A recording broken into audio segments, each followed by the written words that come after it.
Welcome, everyone. This is Michael Gibbs from Go Cloud Architects. How are you today? Happy Monday. For those of you that don't know me, my name is Michael Gibbs, and I'm the founder and CEO of Go Cloud Architects, Go Cloud Careers. And we're an organization that's really dedicated towards giving people really high performance cloud computing careers. I've been in this tech industry for over 25 years, and I've loved every last minute of it. And I've been helping others get their first tech job or get promoted in tech for 2 decades. And today we're here to answer any kind of cloud architect questions you have. So if you desire any kind of career in cloud computing, we're here to help you get there. Maybe you want to know about cloud architect training or solution architect training. Maybe you're curious about professional development or how to get promoted in tech. Maybe you're looking for advice on how to build a career, or you're looking to know which certifications to help pad your resume, or you're looking for what things to learn or how to be better at your job or how to get promoted in tech. Well, that's why we're here to help you. This is a completely free forum that we run 1 or 2 times a week to actually help you build the best careers. And right now, we are at a time that's so exciting to talk about getting your first cloud architect job or building cloud computing careers. We are in an environment where the market is changing so rapidly, and there is such a massive shortage of cloud architects, cloud engineers, DevOps engineers, networking people, everyone in tech.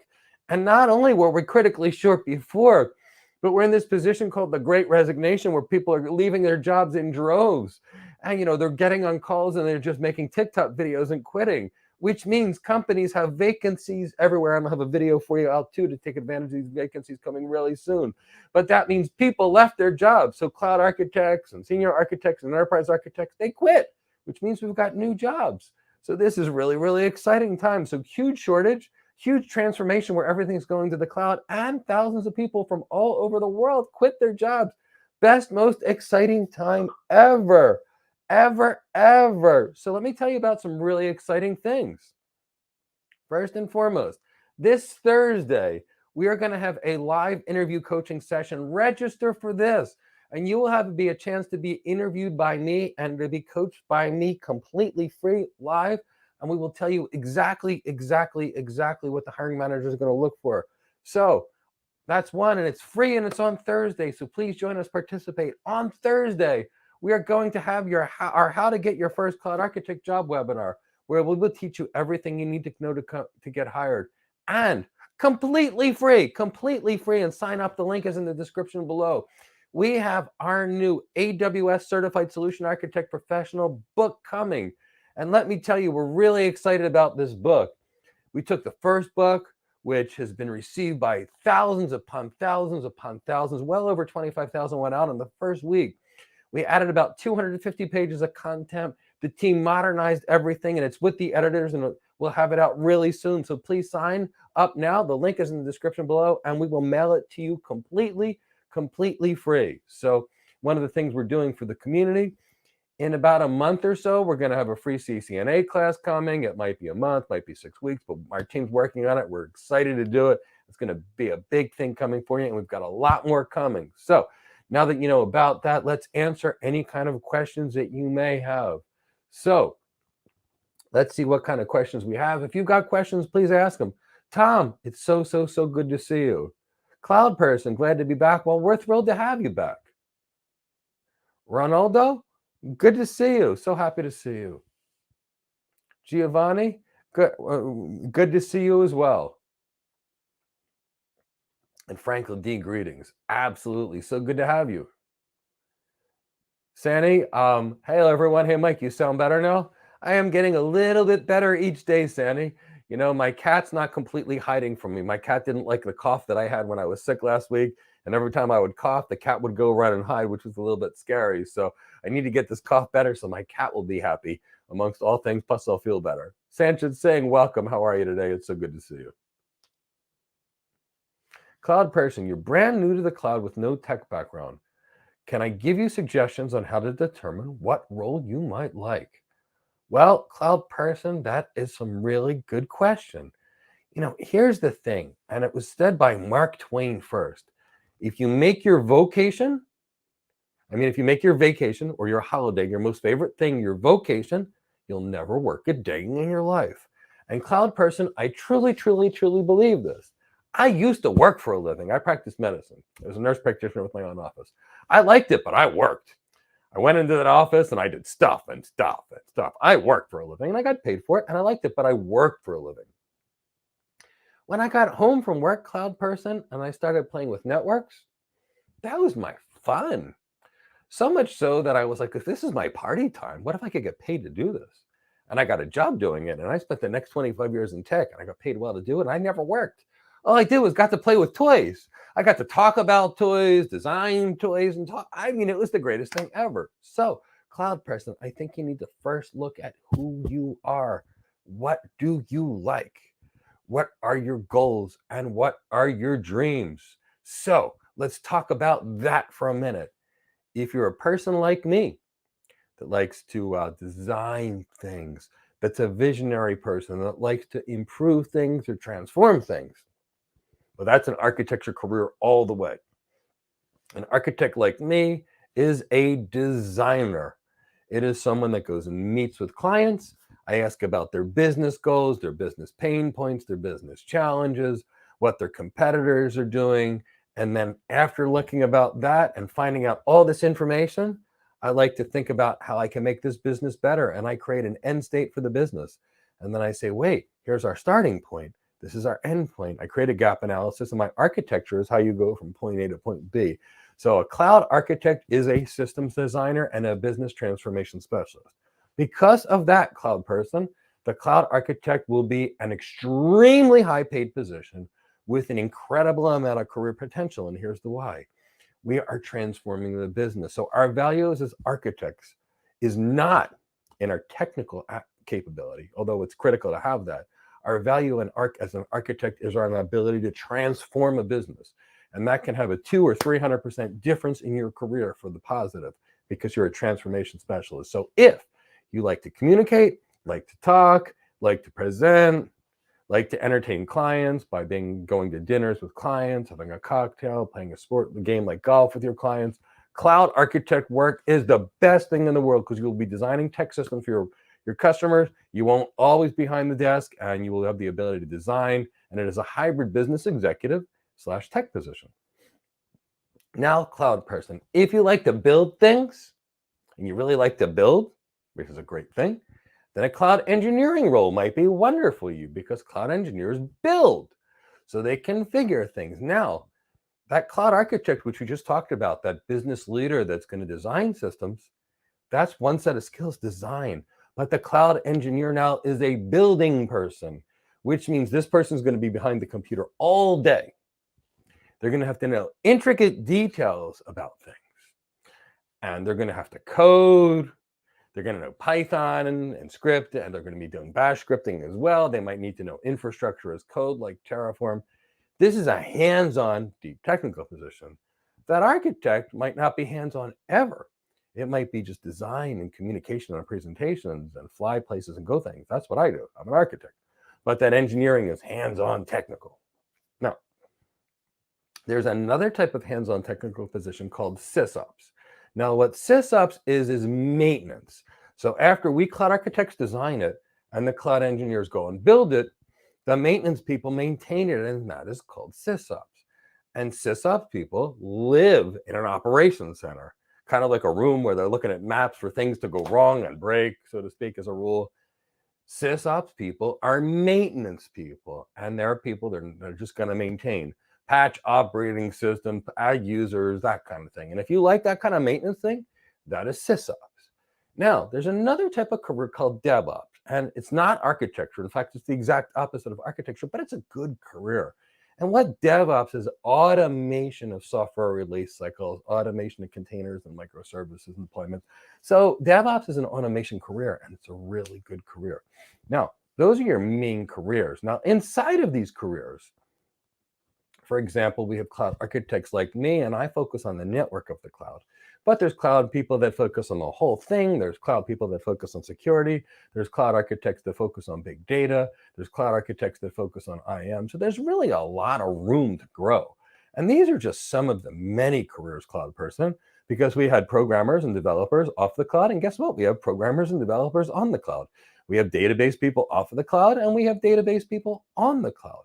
So the question I have for you is, what makes you happy? Because you can have any of it. If you like to get in front of customers and that makes you happy, then you are a cloud architect, or that should be what you do. By the way, it also has the highest salary by far. If you like to build, you want to be a cloud engineer.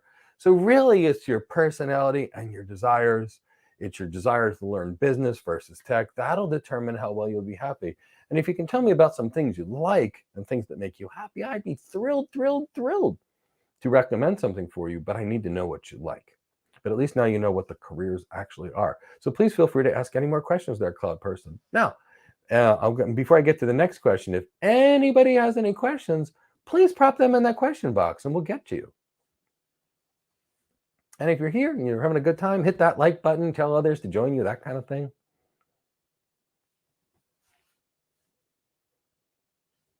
So Chris, if you'll bring in the next question. Ronald Nazo, what kind of jobs can you work for cloud systems? List them, and what is the difference between them? Most famous jobs like solution architect and cloud architect.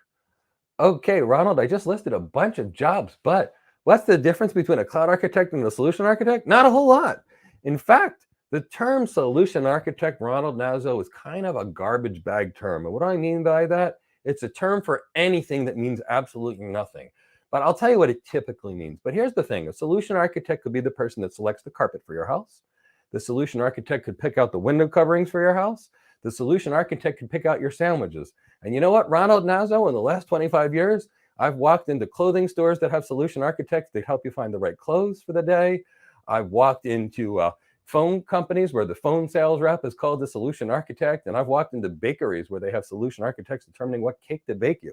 So the term solution architect really is a meaningless term, Ronald. Now, I'll tell you what the term solution architect means in tech. Solution architect means you work at Amazon or Google or Azure, and you only design systems with their stuff. That's it. So there's really no such thing as a solution architect in today's world, and I'll tell you why. But if I worked for Cisco and I only did Cisco stuff, that would make me a solution architect. But in today's modern world, only 3% of customers are on a single cloud. Everybody else is hybrid cloud or multi-cloud. So is there a place in the world for the solution architect? No. There is no place for someone that only knows how to work on one cloud. It is not in the best interest of your customer. A single cloud is a single point of failure. When we design global networks, we might have a link on Verizon and a link on AT&T and a link on NTT and a link on CenturyLink. We use different internet service providers because internet service providers go down. And guess what, Ronald? Cloud providers go down too. So a cloud architect is a person that designs a cloud solution from end to end for the customer, inclusive of their network, their data center, their private cloud, and their public cloud. So the only jobs that really exist are cloud architect jobs. Now, if you work at AWS, they'll call you an AWS solution architect.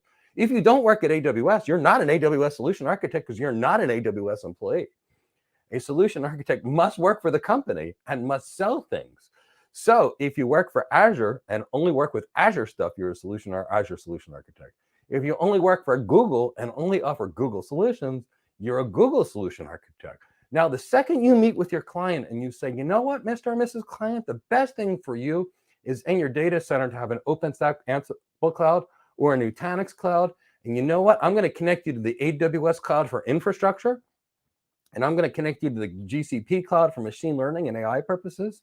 Now you're a cloud architect. And why are you a cloud architect? Because you designed something for your customer end to end across multiple clouds. So Ronald Nazo, who do you think gets paid more? The cloud architect. Who do you think has more job opportunities? The cloud architect. The cloud architect is a solution architect that just knows multiple clouds. A solution architect just knows a cloud. If only 3% of all companies right now are willing to use a single cloud provider, there is no place for solution architects. But there are tremendous places for cloud architects. So will you find a job as a solution architect? Sure. Do you want a better career? Don't study any single cloud. Study the cloud. Here's what I mean. When I design an architecture, Ronald, I don't start with the name of a service ever. Quite frankly, I don't care what AWS or Google or Azure calls their services. All that marketing speak. all those crazy names, all of that nonsense that their marketing department did, you know what it does? It makes it hard for me to design design the solution. It's complexity that we have to strip away. Complexity, we have to get rid of stupid words that branding words that have been made up to hide or abusify what is the tech. When I want a virtual machine, I want a virtual machine. I don't need to call it Elastic Compute Cloud. I don't need to call it Compute Engine. It's a virtual machine. And Ronald Naza, when I get in front of my customers, I have to speak human language, customer language, not marketing speak, although escort me out of their business. So Ronald, I'm going to go ask my CEO, tell me about your business. And if the CEO says our business is growing 10% month over month, I've got some information there. And if the CEO says we're struggling to have sales, I know that our goal is to find some technology to improve sales. And if the customer tells me that they're struggling with customer service because they can't get the customers and the tech support people to talk frequently, I'm looking for a better collaboration solution. So Ronald, the difference is what we do. So we architects transform a business. We engineers build. SysOps people maintain. DevOps people automate. Developers write code. And a cloud architect is just that. It is an architect that designs across multiple clouds. So let's talk about the kinds of architects while we're at it, because I've been about a half a dozen different kinds of architects, Ronald. And I'm going to work from the most technical, which of course is going to be the lowest paid, to the least technical, which will be the highest paid. And we're going to start from the bottom right. At the bottom right, we have a technical architect. The technical architect is 90% engineer and 10% architect. The technical architect focuses deep on the technology. They're like an engineer and then some. Super technical. Right above that is the solution architect job, which is about 50% technical and about 50% business. Mr. and Mrs. Customer, what are your business goals, pain points? I, the solution architect, I'm going to help you solve them with Azure stuff, or Google stuff, or AWS stuff. That's the solution architect. And there's a substantial pay rise from going from the technical architect to the solution architect, because now you're helping to bring business in. Now, the next thing up would be the cloud architect, because now you're a cloud architect, meaning you understand the cloud, not just a single cloud. So you're more useful to the companies. So that's next on your list. Basically the solution architect, but with Azure, Google, Nutanix, the data center all together, which is the reality of world. Then the next up the list, the next less technical but more business-oriented person, and I've had this role too, is what's called an enterprise architect. This is an extremely well-paid person that's 70% business and 30% technical, that helps organizations, leaders transform their business with technology. Oh, wait, that's like a cloud architect. It is. We're just a little further away from the tech and a little more into the business. What's next on that list of higher pay? The business architect, and that's the role that I've had too. What does a business architect like me do? Because I've been them all. I go interact with the client. Mr. and Mrs. CEO, tell me about your business, your legal goals, your pain points. Evaluate the business processes, etc. What do I then do? I design a new business process or a new business architecture. What would be the desired end state? Same thing I did as a cloud architect and a solution architect. But now I might be bringing in new people. I might be coming up with new processes, and I might be still coming up with new technologies. So with every architect role, other than the technical architect, it's all been about transformation of the customer. What can we do to improve our customers' business performance? How do we get them closer to the customers? How do we get more work out of the employees? How do we sell more? How do we cut expenses? That's our job. That's what we architects do. So Ronald, I hope I've answered your question there, and I'd love to answer any more questions or deeper questions that you may have. So if you've got some questions, please feel free to ask them.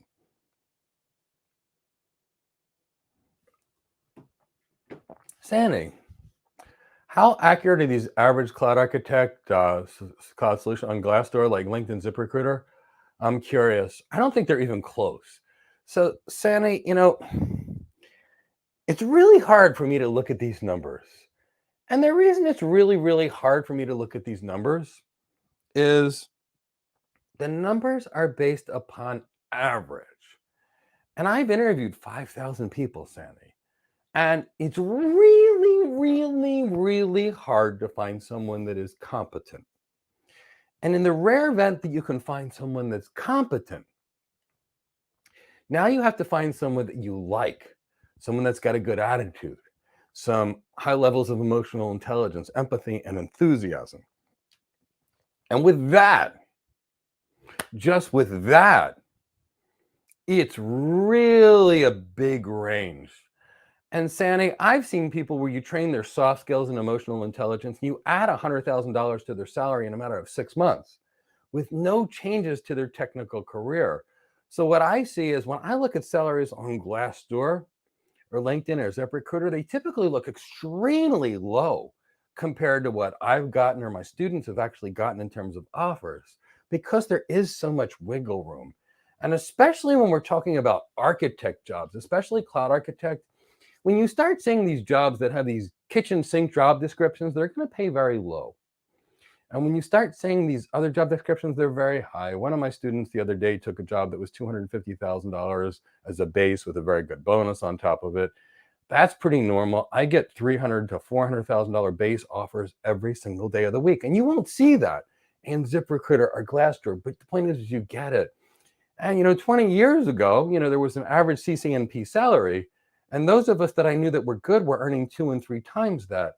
So what I really think, Sandy, is it's a packaging thing. It's the perception of you, which determines what you're paid. There, you'll have 2 people on the same team doing the same job, and you'll see a $60,000 difference between them in the same company. And that's why companies don't let you talk about your salary, because if you do, it will cause hard feelings. Because the person that comes in and delivers a stellar interview can get paid $20,000 to $50,000 more than the person that didn't do a good interview. And the person that's a little more senior, that's got more emotional intelligence, je ne sais quoi, gravitas, their salaries are a lot higher. So the salaries that I see always seem low compared to what the people that I train get. Having said that, Sandy, when I start taking in people and I start finding out what people were earning, they do seem in line with what I see on Glassdoor, ZipRecruiter, and LinkedIn. And what that's telling me is something my manager told me 20 years ago. I had a manager 20 years ago that said, Mike, what do you know the difference between a $100,000 a year engineer and a $300,000 engineer? And I was like, tell me, I gotta know. And he says, I'm telling you because you're not a normal engineer and I think you'll learn. He said, the engineer skill set will only get you so far. He said, Mike, you can only train so far on your IQ. That's it. You've maxed out. He said, I can't find a better engineer than you, but even if I did, I wouldn't pay him more anyway. And I can't. And he said, your career is done unless you do this, this, and this. He said, because you can't get any higher in engineering than you already are. And my manager proceeded to say, if you take some leadership training, and if you take this executive presence training, and if you do this, your career will take off like a rocket ship. Now, my manager advised me that. And my manager next, I asked him, I said, can I finish my MBA? And I said, oh, by the way, can I take that emotional intelligence course? And he said, of course. Can I take that persuasion course? And he said, yeah. Hey, by the way, can I take that oral modeling course? And my manager said, yeah. I really want this presentation course. My manager said, just don't take anything you want. I took anything I wanted. And in fact, I went through about $250,000 of training in the course of about 12 months. And it paid for itself already inside of about a year, Sandy. So that's the point. So no, I don't think these salaries on Glassdoor are there because they don't take into account all that other cool stuff you can do. So if you were training and all you were training was doing a bunch of certifications, then I would say yes. But if you train other skills, other much more valuable skills, the transformation skills, not just the tech, then your salary is going to be very, very different than there once you can command it. Now, in your first job, not necessarily so, but what has to happen is you have to let the executives know that you can help them. And in your first job, you're a tech. Well, you're not a tech, you're an architect, but people are seeing you as your tech. But in that first job, when you go to that first meeting and you open your mouth and you start communicating like an executive who knows tech, now you're different. And you do that a few times and you help that customer and you make that customer make 30% more money. That customer tells another customer who tells another customer. And now you're doing architectures for all these customers. The next thing you realize, you've got a name and a reputation where you don't even have to look for jobs. You get calls every day and it's about, no, thank you. No, thank you. Could be interested. Yeah, totally. So it'll be like that. So Sandy, you're going to do great. Just realize that it's all about you and it has nothing to do with anything else. Chris, if you want to bring in the next question, if you got more questions, please ask them as well.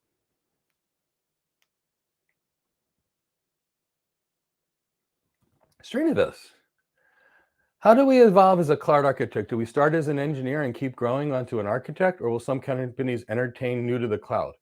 Okay, so Srinivas, one of my students just last week, fresh out of college, fresh out of my program, got his first job at AWS as a solution architect. Now, Srinivas, I want you to think about the difference between a cloud architect versus a cloud engineer. And then I want you to really think about whether being a cloud engineer or not is actually a good thing. And I'm going to tell you because I came from engineering, but I am not an engineer. So here's what happens. Now, as an engineer, we are focused on the details and the building sort of this. So we're detail orient focused. So I want you to think about this or imagine this. Srinivas, if you went outside at night and you looked at the sky, you'll see beautiful stars everywhere. You'll see the moon, maybe you'll see the clouds, you'll see everything, Srinivas. That's like the architect look at the world. We look at big pictures, Srinivas. Now, Srinivas, if you go outside and if you take a massive telescope and you stare and zoom in at the moon, at 500x magnification, you know what you're going to see? You're going to see the moon. And when you see that moon, Srinivas, you're going to see the craters on the moon. You'll see what color it's gray or white based upon the refraction of light. You're going to see the moon, Srinivas. But you know what you're going to see through that telescope, Srinivas? The moon and nothing else. Now, I want you to go back to this. When we're architects, we need to see the big picture. As engineers, we need to be zoomed in and laser-like focused on that detail. So the problem is, Srinivas, when we take people who are engineers first, they learn how to be zoomed in on that telescope all day long. And when you need to take the engineer back to go look at the sky without the telescope, they often have a really hard time. Because if your whole life is spent zoomed in, you're not used to being zoomed out. So Srinivas, when I take engineers and teach them how to become cloud architects, here's what I have to do. The good news is, in many cases, they know a lot of the tech. That's the help. That does help. But I need the engineer I have to teach the engineer not to be an engineer anymore. And Srinivas, that is not without its challenges. I have to teach the person not to think about being an engineer. I have to teach the person how to not think about building it. I have to teach the person not to think about those idiosyncrasies and to think about the big picture. I have to take that person that was thinking from the how-to and teaching them the tell me about your business. Learn about the business, learn about the design. So Srinivas, I have 50% of my people that get hired that came from tech and 50% that didn't. When someone has no career in tech, they are a fresh canvas for me. And if they've come from a consulting world or an accounting world or a customer service world or a medicine world or a law world or a consulting world, they've already been a cloud architect. They just didn't know it. What do we do in any of these jobs? We start with the customer. We ask some questions. We baseline the current systems, workflows, etc. We make a diagnosis and a plan. We do that in all those jobs. It's the architect job. So when you take a doctor or a lawyer or an accountant and you teach them to be an architect, you just have to teach them the tech. They're already used to the same job because they've been doing it. Now, when you're taking an engineer and teaching them to be a tech, to be an architect, no big deal.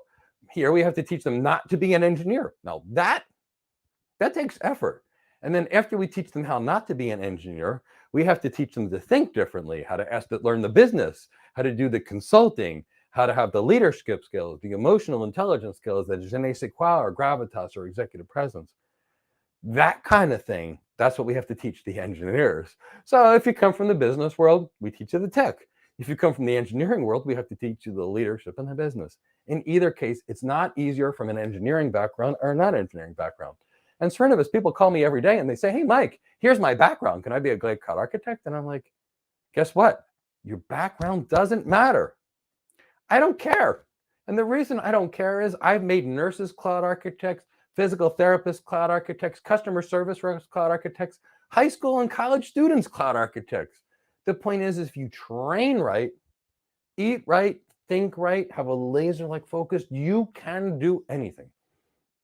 I went from practicing internal medicine to being a CCIE and a lead architect on my team at the world's largest internet service provider in 6 months from the time I even heard what a router was. So the point is, Srinivas, it doesn't matter. Do I think you should start as a cloud engineer? Personally, I like to start my people as architects Because if I start my people as engineers, they learn engineering, then I got to retrain them to be architects years later.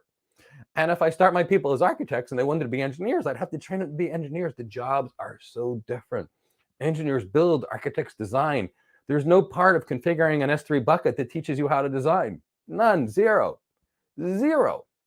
But there's no part of configuring an S3 bucket that can help you ask a CEO about EBITDA. It's just not there. And there's nothing in that certified solution architect professional that's going to tell you how to look over the financial performance, employee productivity numbers, or do an ROI model on your customer. It's not there, Srinivas. These are architect things. Architect things are predominantly business things. Engineering things are predominantly building things. You can be both, Srinivas. I've had people come into my program from every background known to man and get cloud hired as an architect, cloud architect, solution architect, in some cases even enterprise architect, so it doesn't matter. Although enterprise architect roles are very hard to get unless you've got a lot of experience, because you need a lot of business acumen for them, typically speaking. So you can absolutely do it. Companies entertain it all the time because my students get hired all the time. And just last week, one of my 20-some-year-old students with zero background, zero experience, got their first solution architect job as their first job. And it happens to my students every single week. Chris, do you want to bring in another question?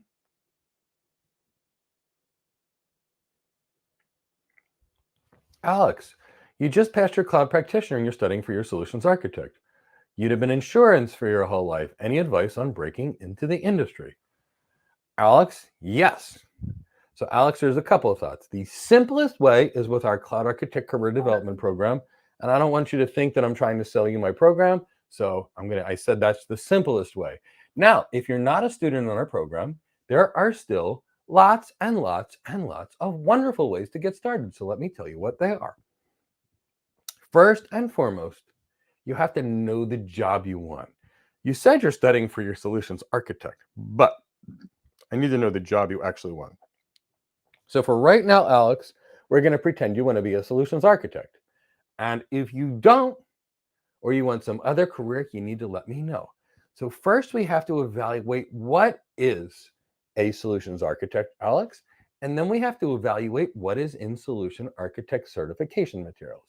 So Alex, if you go through the AWS Certified Solution Architect Associate and the AWS Certified Solution Architect Professional exams, when you take them, and by the way, we have completely free Certified Solution Architect Associate course on our YouTube channel and a brand new Certified Solution Architect Professional book that's about 500 pages that you can have completely free. The link is in the description below. Go register for them. But now let's talk about what's taught in AWS Solution Architect training.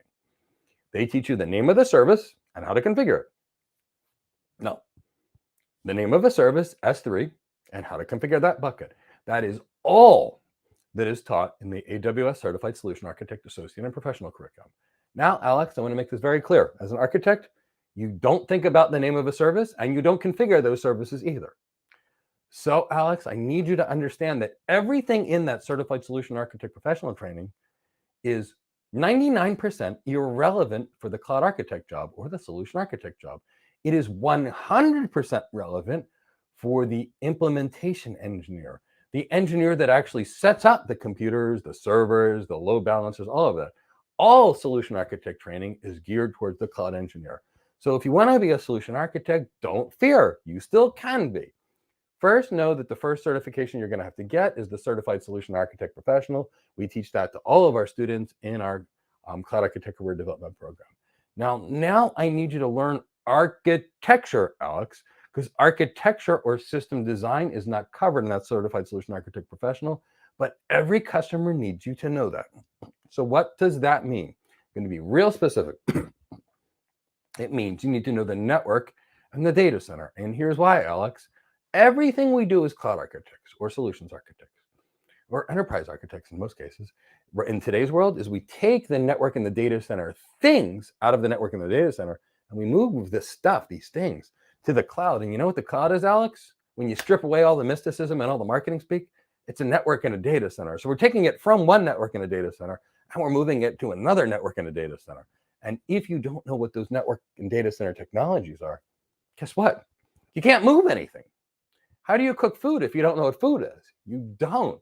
So the massive flaw, which is why there's probably 100,000 certified people that can't get hired until we work with them or until you learn these things, are because they're applying for a design position and they're training to get to build. So last I saw it, if you want to fly a plane, don't learn to pilot a submarine. Learn to fly a plane. So now, what do you need to know from the network and the data center, Alex? Well, first, you need to understand routing, because that's how your traffic goes from point A to point B. This means understanding of BGP, routing itself, routing protocols like OSPF, because you're going to have to be dealing with these interior gateway protocols too. It then deals with IP addressing, which is something, subnetting, supernetting, CIDR, et cetera, route summarization, route aggregation, all that stuff you need to know.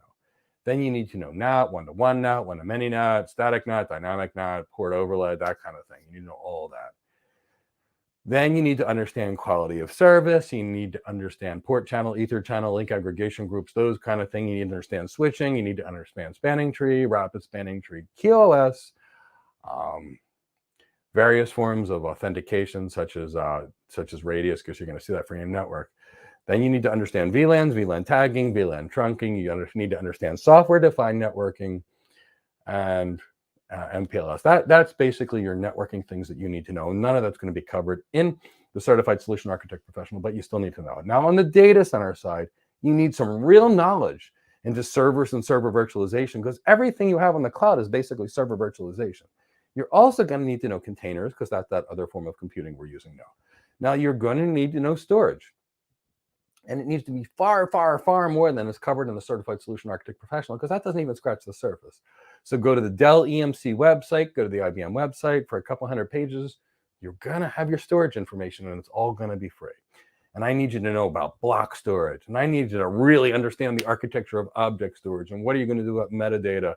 And how do you use it? And why do you use it? And what's the purpose for the organization? How it benefits that organization? And then I need you to understand block storage and how and why, and understand a way to work around the low performance of this block storage in the cloud, getting used to RAID in different environments, all this kind of stuff. So the answer is yes. So keep all that stuff out there and in function. And then you need to understand load balancers. So go to the F5 webpage and learn about network load balancers and application load balancers. They've made them forever. Go back to the F5 webpage and actually learn about these things. The name of an AWS service and how to configure it is irrelevant to you as the solution architect.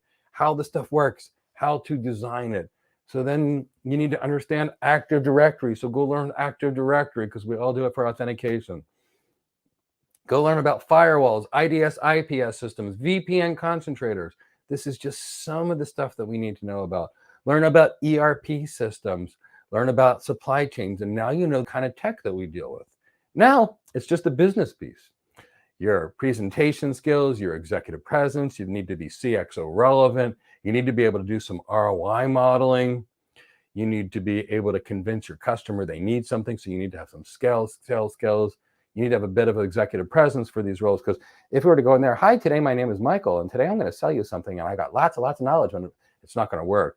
You need to be able to command the room. Hello, I'm here to help you. Tell me about your business. I need to feel you. You need to have power, that gravitas. So all these things are what goes into it. But that's what I would suggest breaking into the industry. Alex, you can do it.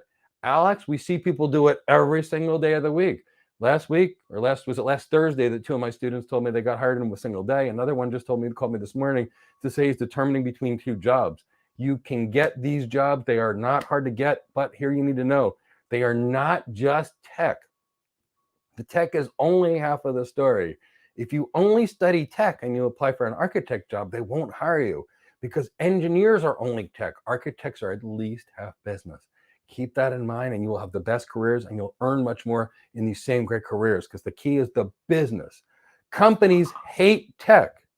Companies hate tech. I'm going to say this again. Companies do not enjoy tech.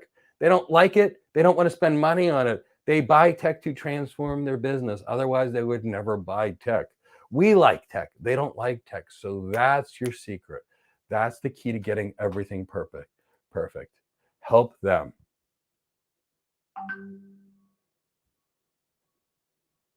Chris, if you want to bring in the next one.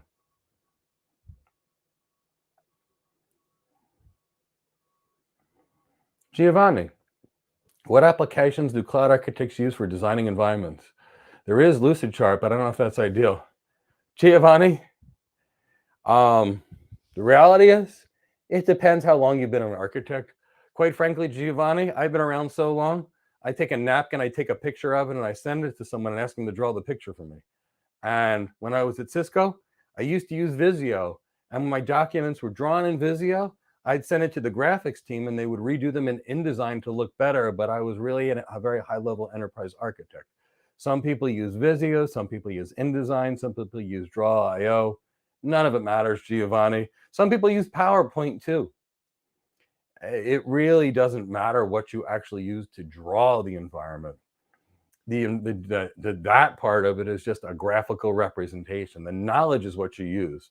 So personally, I just draw square boxes and send it to my graphics team. And little circles for router, square boxes for switches, and little lines for connections, and squiggly lines for WAN connections. It really doesn't matter. It matters because it's not just going to be your picture, Giovanni. You're going to have a picture, but you're going to need to explain it. So with this picture, it could be a 300-page document that talks about the traffic entering the system and what it does where and how it moves. So, it's going to be a whole thing. How does the security work? What policy does with this? So, the picture is just part of it. One of the main architectures I did in my world was something called the medical grade architecture for Cisco. It was a reference architecture on how healthcare organizations could design their systems to be 5 nines available, highly secure, et cetera, et cetera. And I drew 3 versions of that architecture. So I made one for executives. It was 2 pages, a couple of pretty pictures and a couple of lines. I had one for the management team. It was about 20 pages, and one for the engineers, which was about 300 pages. And I did draw those pictures in either Visio or PowerPoint, and somebody redid them into InDesign. How they're drawn, completely irrelevant. The key, as long as they actually provide the information. And at different phases of your career, you're either going to be drawing them or having somebody else draw them for you.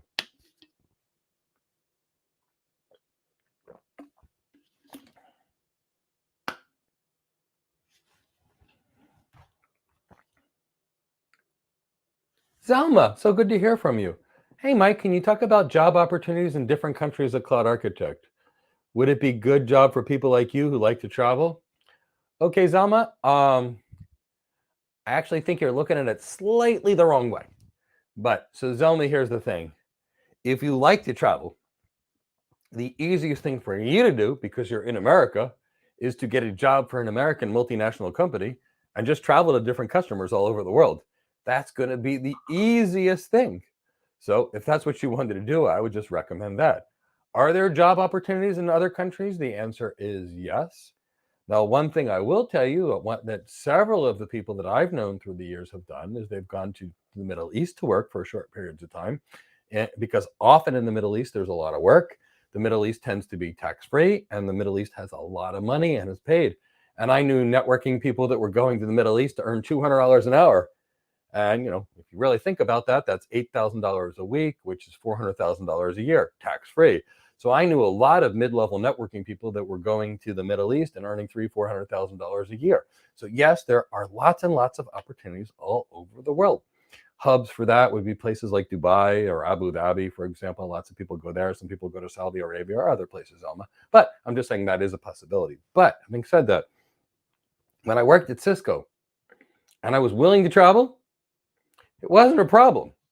And whether you're in Toronto or Mississauga or British Columbia, because I think you're actually in Canada, or Calgary, that's another big hub, it doesn't matter.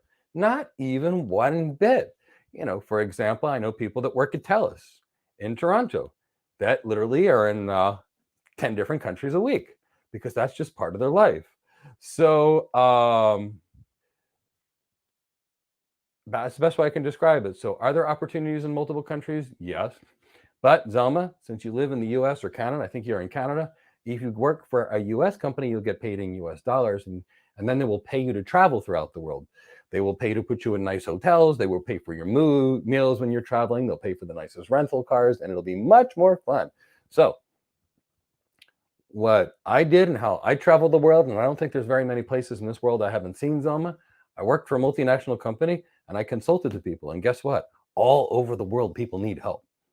all over the world. And there are so few capable and competent architects that if you wanted to, Zelma, you could start your Monday in Toronto. You could then go to Canada, which is kind of like the Silicon Valley of Canada, to deliver a presentation. You could be in San Jose the next day. You could be in London the day after that. And you can be in Abu Dhabi a day after that. And you could be in Hong Kong the day after that. That was the way I lived my life for many, many years. So if you like to travel, don't worry, lots and lots and lots of wonderful opportunities to do so. If you've got some questions, please feel free to ask them. Raja, how will disaster recovery architecture will planned on Azure Cloud for Active Directory? Honestly, Raja, I don't really understand what you're trying to ask me there. So I'm just gonna pass on this because it doesn't sound like it's related to a career thing, and I couldn't really understand it.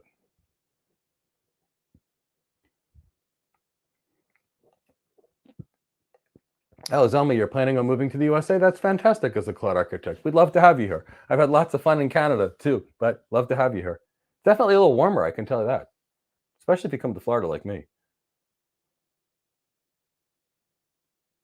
Giovanni, like you don't have real world experience with cloud yet. That's fine.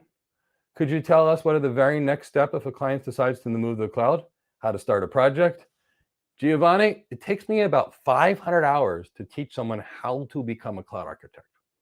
500 hours.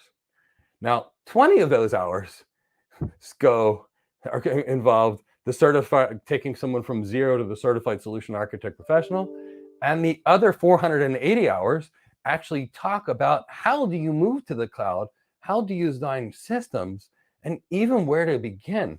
So I can't really put this into a 5-minute thing. I can't even put it into a 5-hour discussion.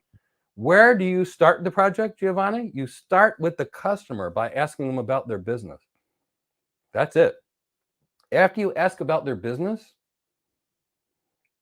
I'll give you the mini steps. So first, ask the executives about their business. What are you trying to achieve? Are you trying to increase your sales? Are you trying to get your customers to talk to each other better? Are you trying to eke out more work out of each employee? Do you have a quality problem that you're trying to solve? Do you have a whatever? That is number one, Giovanni. You must identify that. That is a conversation with asking the right questions to the executive, which means you've got to be executive ready. Once you know what the ultimate goal is, then, Giovanni, you're in a position to start thinking about the design.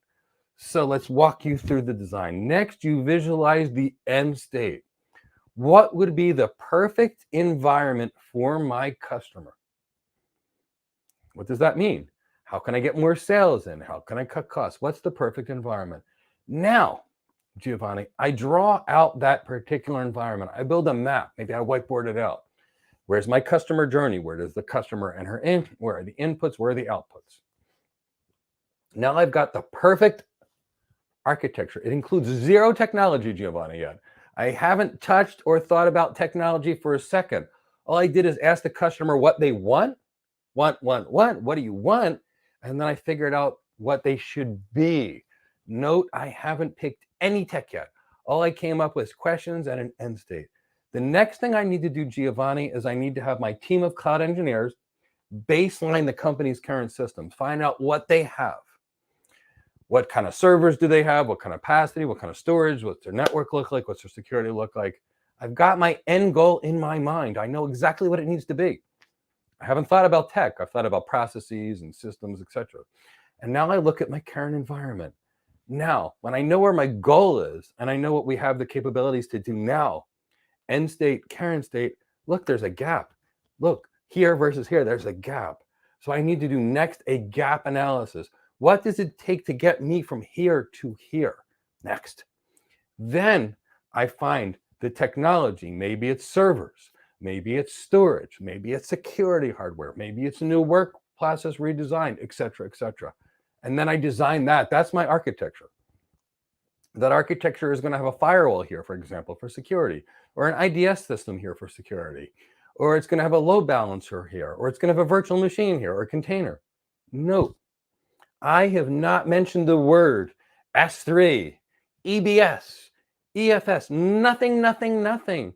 I'm thinking first of end state, then I'm finding technologies to help the business get to the end state. And still, I've not selected a single cloud service. I've selected a virtual machine, a container, or a firewall. That's my architecture.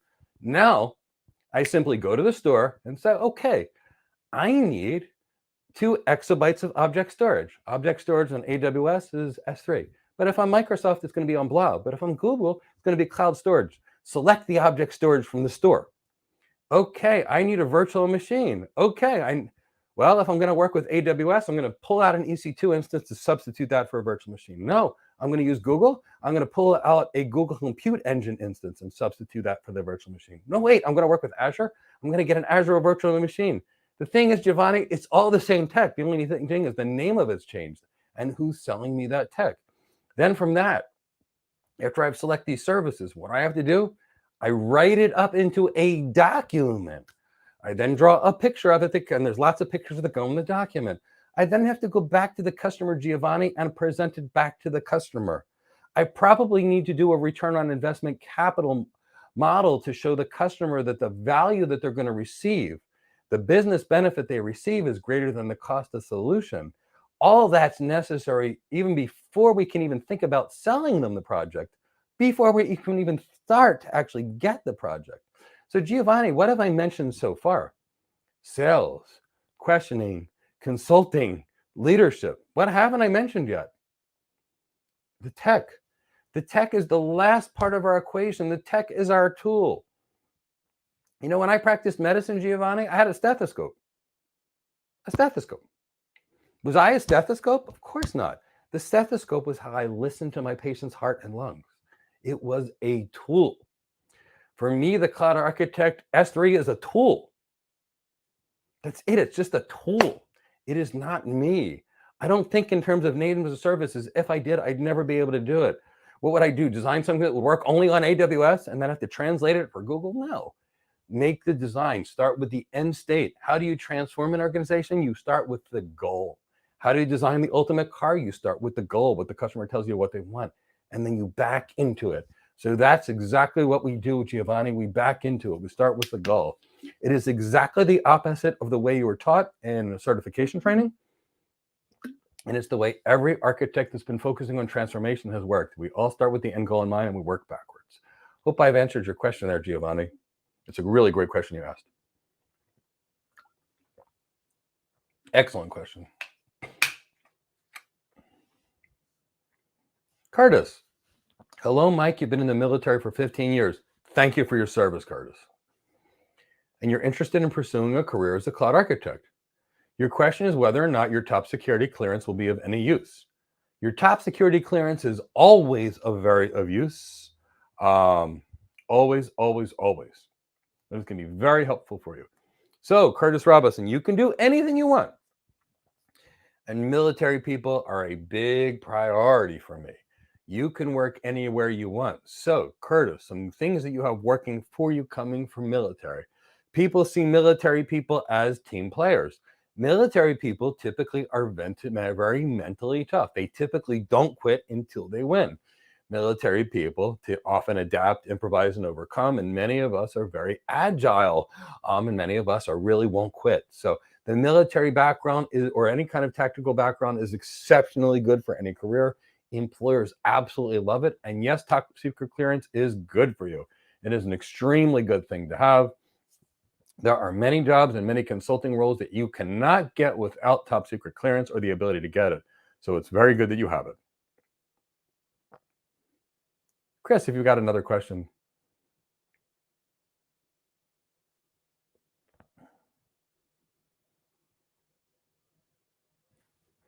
Actually, before we get to the next question, if you've got any questions, please pop them in the chat box, hit the like bell, ask us anything. We're really here to help you. Actually, while we're waiting for some people to talk about a few things, I want to remind everybody, for people that got here, this Thursday, sign up. It's completely free for a live interview coaching. We're going to spend a couple of hours and we're going to interview several of you. and we will tell you if you're ready to go on an interview to get hired, and we will coach you and guide you to make you much more successful. People typically pay me about $400 for an interview consult, and I'm going to do a bunch of them completely free on YouTube, and it's going to be all kinds of fun, and you'll learn a lot. We'll do it on Zoom and YouTube. We'll do it on Zoom. We'll stream it to YouTube. You'll get a chance. Lots of people have an opportunity to learn and be coached by us, so please do so. Also, on Thursday this week, we have our How to Get Your First Cloud Architect Job webinar. And when you really want to know exactly what to study and exactly what to learn and everywhere in between, then let me tell you, that is the thing to go to. So we have that on Thursday. Now, I have my team work on developing a completely new AWS Certified Solution Architect Professional book. And it's not just going to be based on the cloud architects like I would normally focus on. It's going to focus on cloud engineers as well, meaning that it'll have a lot of labs, and it's super comprehensive. And we're really excited about it. And it's going to be completely free, and it's going to go out there and help a lot of people. The link is in the description below, and you will see more of this content and hear more of it coming soon. So please hit that like button, and look forward to working with you. Hope to see you there. And I hope you download some of those free sessions. And I also hope you download that free book. Sign up now. You'll get it when it's released in a couple of weeks.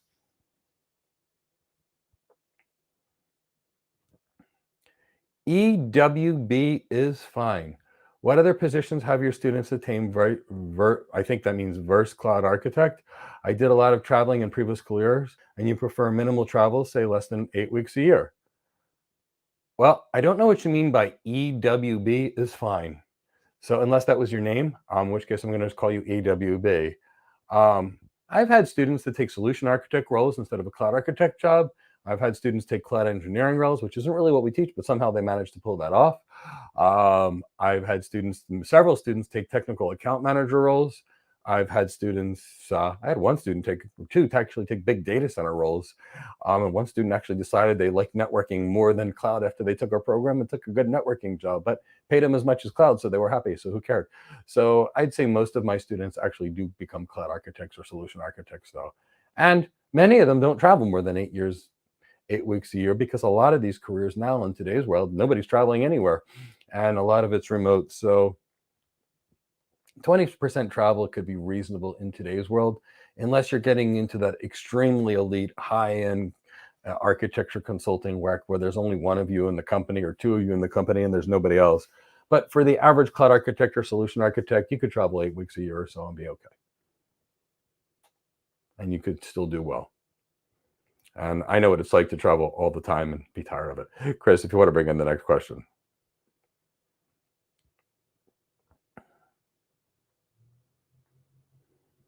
In my experience, which ERP vendors have you used in transformations of cloud architect? All of them. All of them. And you know what? I will tell you, CRM systems and ERP systems, sometimes they make a difference. Sometimes they say they don't. I'm not going to tell you that I found any of them that were highly transformational. I will tell you that enterprise resource planning systems, can be helpful. And, 20 years ago, they were strongly innovative, finding your stuff when you needed it at the time. But, they've been pretty normal for about 20 years. So everybody's using everybody, but there's not a lot of transformation in today's world that's going on with ERP systems and CRM systems. There's much more transformation with regards to getting the right people talking to each other, or changing the way that we work, or changing access to information, analyzing information in real time, being able to use tech to make better decisions, being able to enable people to collaborate in real time to create things that were never achievable before. That's increasing sales or reachability. All that's transformation. Being able to find your parts in today's world, not so transformational, but I've used them all. Chris, if you want to bring in the next one. Cernovus. Is the Cloud Access program a subset of the Career Development Program? It's a subset of the Career Development Program. Now, Cernovus, I generally don't recommend the Cloud Lab program. I recommend the Career Development Program. See, here's the thing, Cernovus. Architects aren't made architects from doing labs. Now, I'll tell you why I have the Cloud Lab program. What makes an architect is their ability to transform, Cernovus.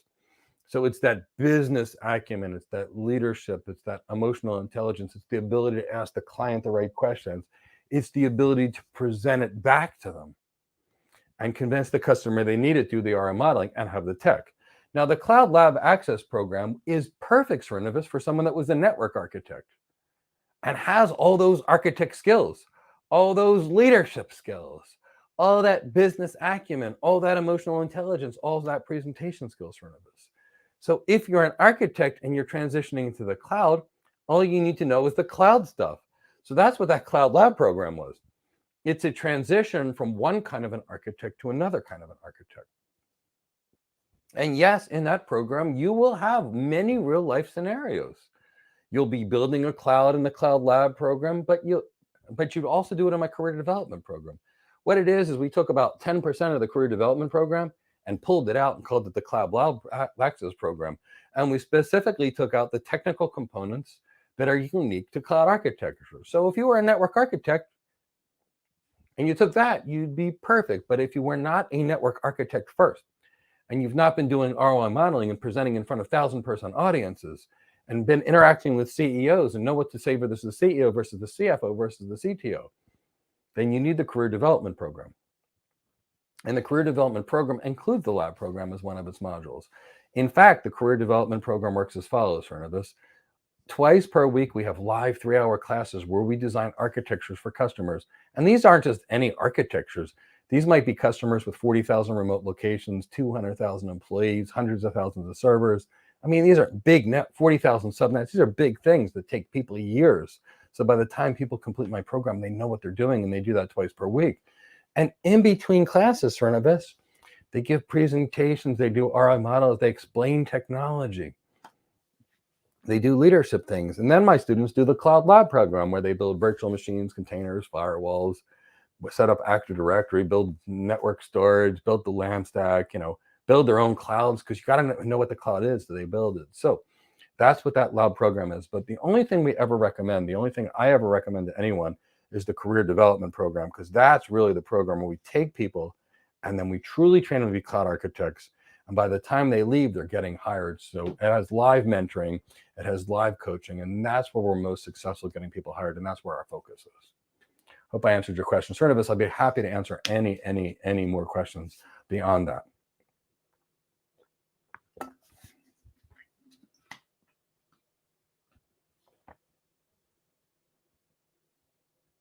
Raja, well, there really is no difference between a cloud architect and a cloud enterprise architect, except sometimes. So when I work as a cloud architect, Raja, and I work as a cloud enterprise architect, I do the identical job. And a really, really, really good cloud architect always works as an enterprise architect. So what is the focus of the cloud architect? The focus of the cloud architect is to go design an end-to-end system for the customer that improves their business performance. Okay, what do we use? We use the technology of the cloud on and off the cloud to improve our customers' business, whether that be a network, whether that be, systems on the cloud, whether it be improvements in the data center. We cloud architects help our customers build an end-to-end design.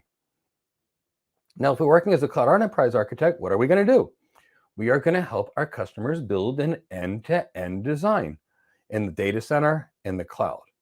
So realistically speaking, the job is the same.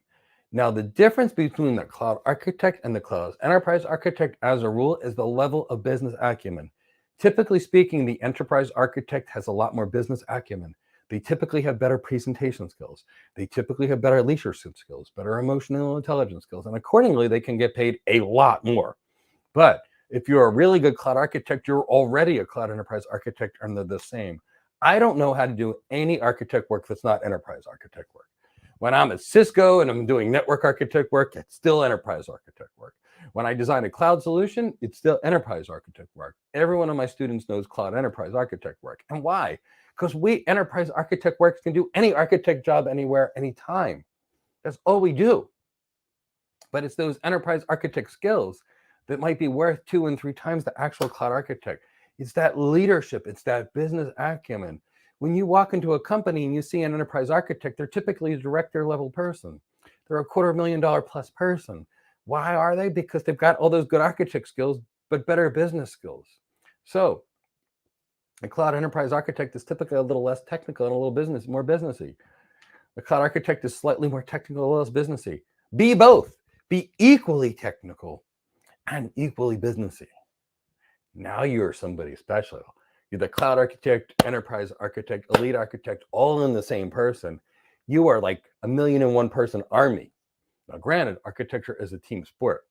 You don't design anything by yourself. You pull in people from all over the world to help you, the best and brightest you can find. But that enterprise architect world is the business side. So when we train our students, we bias them towards enterprise architecture. I bias everybody towards enterprise architecture because there's a lot more options and salary and much faster career rising. But it's the same job. It's just that the enterprise architect focuses more on the business side of it. So keep that in mind. But great question there, Raja. Chris, if you want to bring in the next one.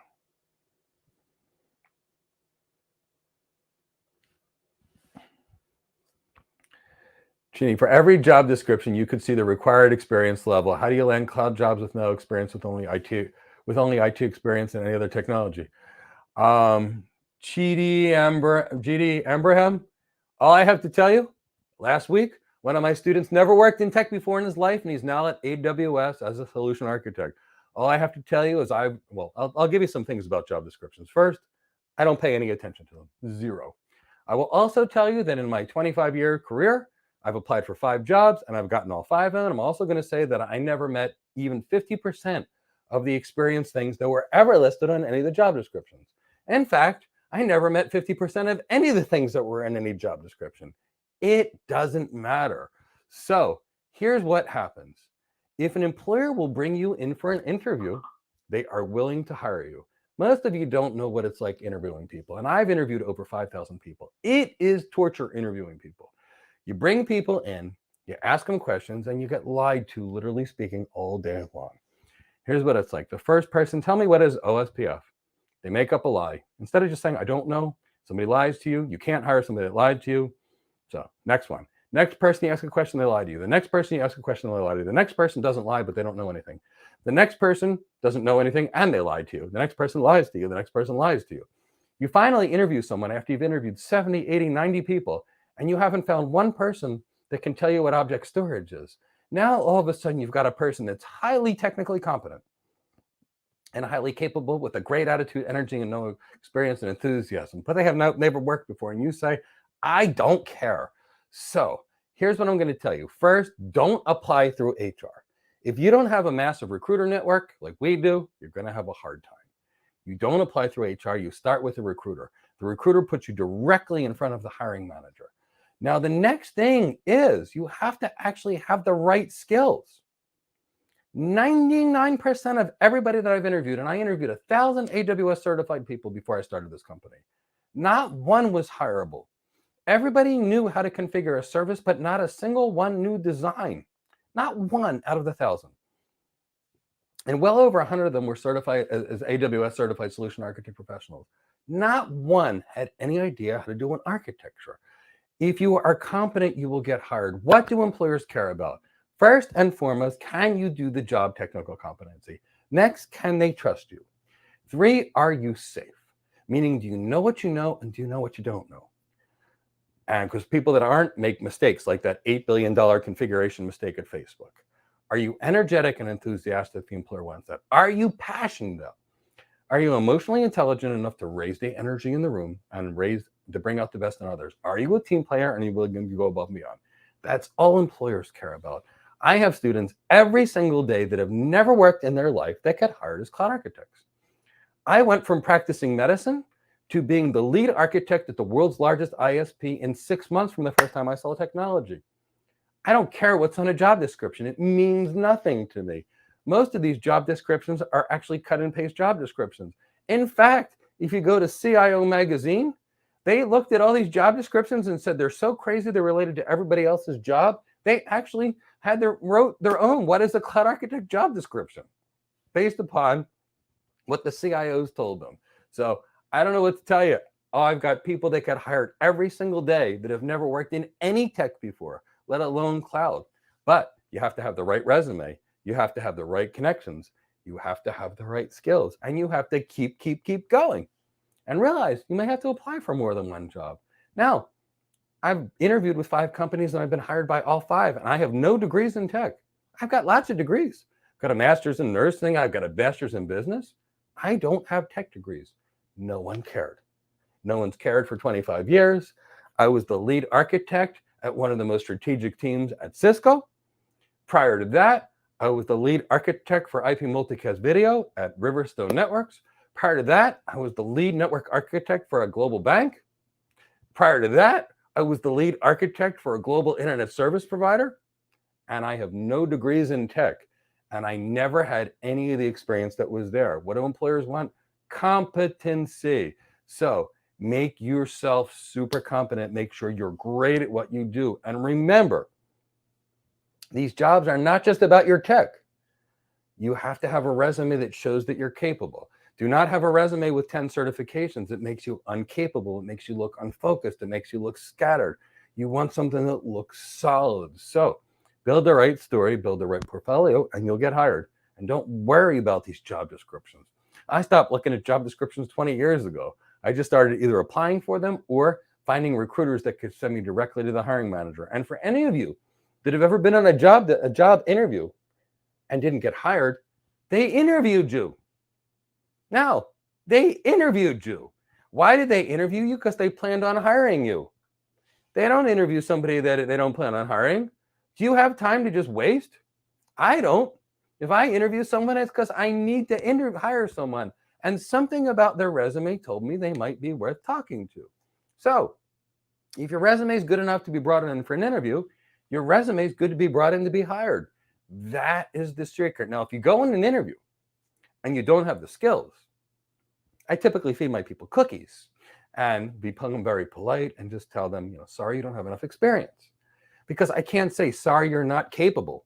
I say, come back when you have more experience. But I don't care about experience at all. Experience is meaningless. Competency meaningful. I have 2 people in front of me. This 14-year-old cyber genius that just hacked into the Pentagon and then hacked into the NHS and then hacked into MI6. That's what this 14-year-old can do. No degrees in tech, no experience. 48-year-old. I've been working in security forever. My systems get hacked every day. I don't know what I'm doing, but I've got 50 certifications and a PhD in security. 14-year-old hacked into the Pentagon, the NHS, and MI6. 48-year-old, beautiful resume, can't do anything.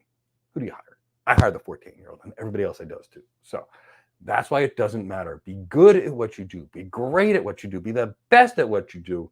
The world will take notice. Build your brand. Build your portfolio and go out there and be the best. You know what? When you're the best, nobody knows.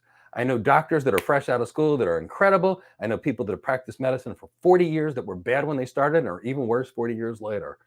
Life is cumulative and experience is helpful and it's often a great teacher, but you can't count experience as competency. They're just too unrelated. So don't worry about it. Go out there. Don't throw up any roadblocks. Knock roadblocks down. You can do it. Lots of people will hire you. I would if you were capable, if I had a position.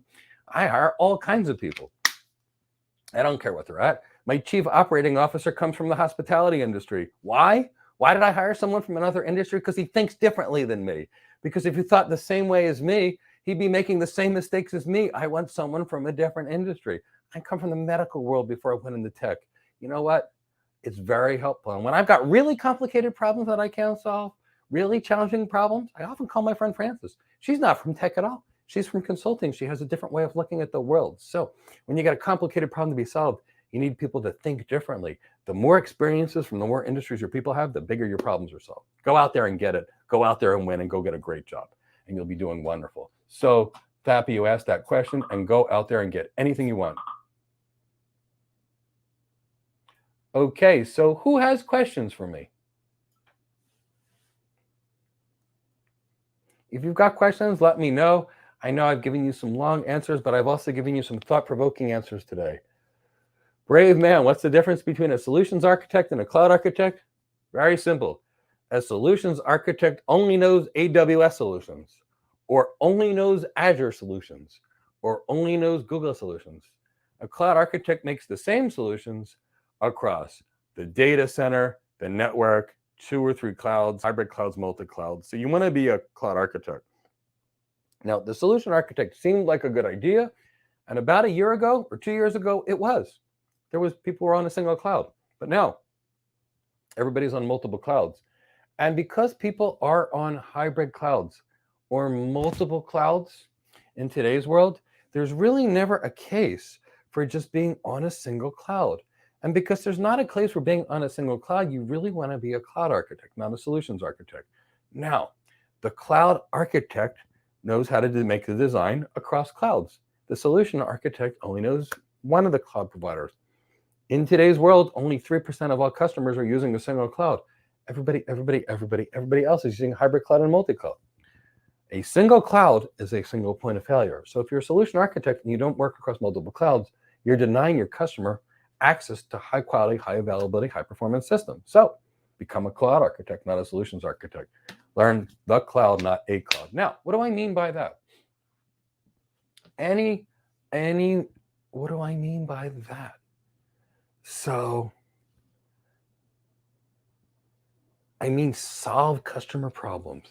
And I mean, being like when you drive your car, I've driven lots of cars in my life, especially because I used to run them. Some days I get in a Honda, some days it's a Toyota, some days it's a Chevy, some days it's a Ford, some days it's a Mercedes, some days it's an Audi, some days it's a Hyundai. You name it, I'm driving it. And here's the reality.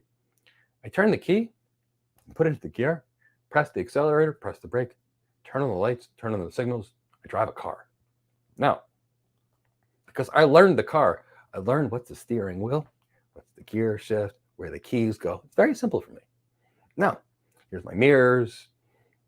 When I get into another car, drop the mirrors, steering wheel, I'm happy. Now, let's think about this. Let's take this to cloud computing. If I design my systems right, and I mean I really design them right, if I need a network load balancer, I need a network load balancer. Now, does it matter if that network load balancer is from F5 in my data center, or it's from AWS, and they called it an elastic load balancer, or I went to Azure and it was called a load balancer, or I got it from Google and they called it a cloud load balancer? No, it's a load balancer. I don't care. So by designing systems like a cloud architect, I pick the tech. Then from here, I have a cheat sheet. Blob, S3, cloud storage, DynamoDB, Google Bigtable, MongoDB, Apache Cassandra. They're my NoSQL databases. I look for a type of tech. Because I look for a type of tech, I know what to do.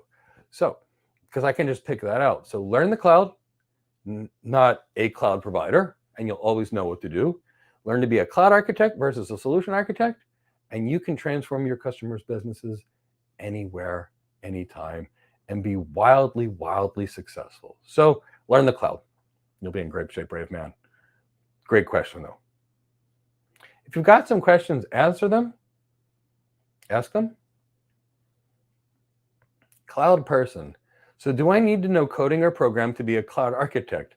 Job descriptions seem to say it.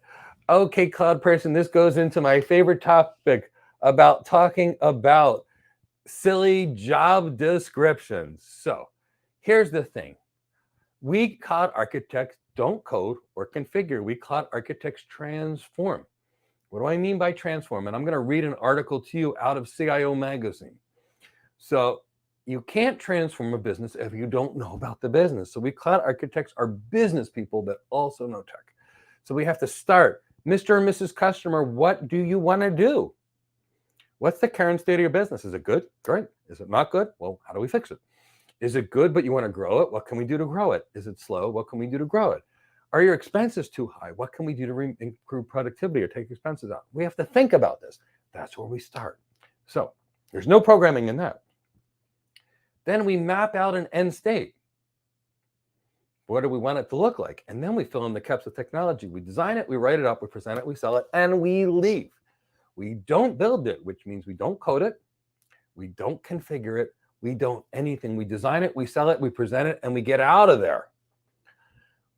So, of course, there's no coding. There's no configuring. There's none of that. But these job descriptions have gotten nuts. In fact, you'll see job descriptions that want 20 years of Kubernetes experience. Good luck, given that Kubernetes is not that old. But you're going to see this stuff that is so insane on these job descriptions. In fact, these job descriptions, honestly, they're kind of like a fairy wish list of cats, dogs, birds, parrots, lizards, and frogs, all in the same bucket if you're trying to pretend they're all a single animal. And what I mean by that is you typically have some development skills in these job descriptions, which is what a programmer would do. And then you typically have some database things, which is what a database administrator would do. Then you typically have some networking things. And trust me, people can study networking and do nothing else for their whole 25-year, 50 careers. Then you typically have some server things in here. You typically have some storage things in here. You typically have some security. And, they're things that people couldn't master in 500 years of living, all in a single job description. And we were seeing all these non-architect things for architects, and it concerns people.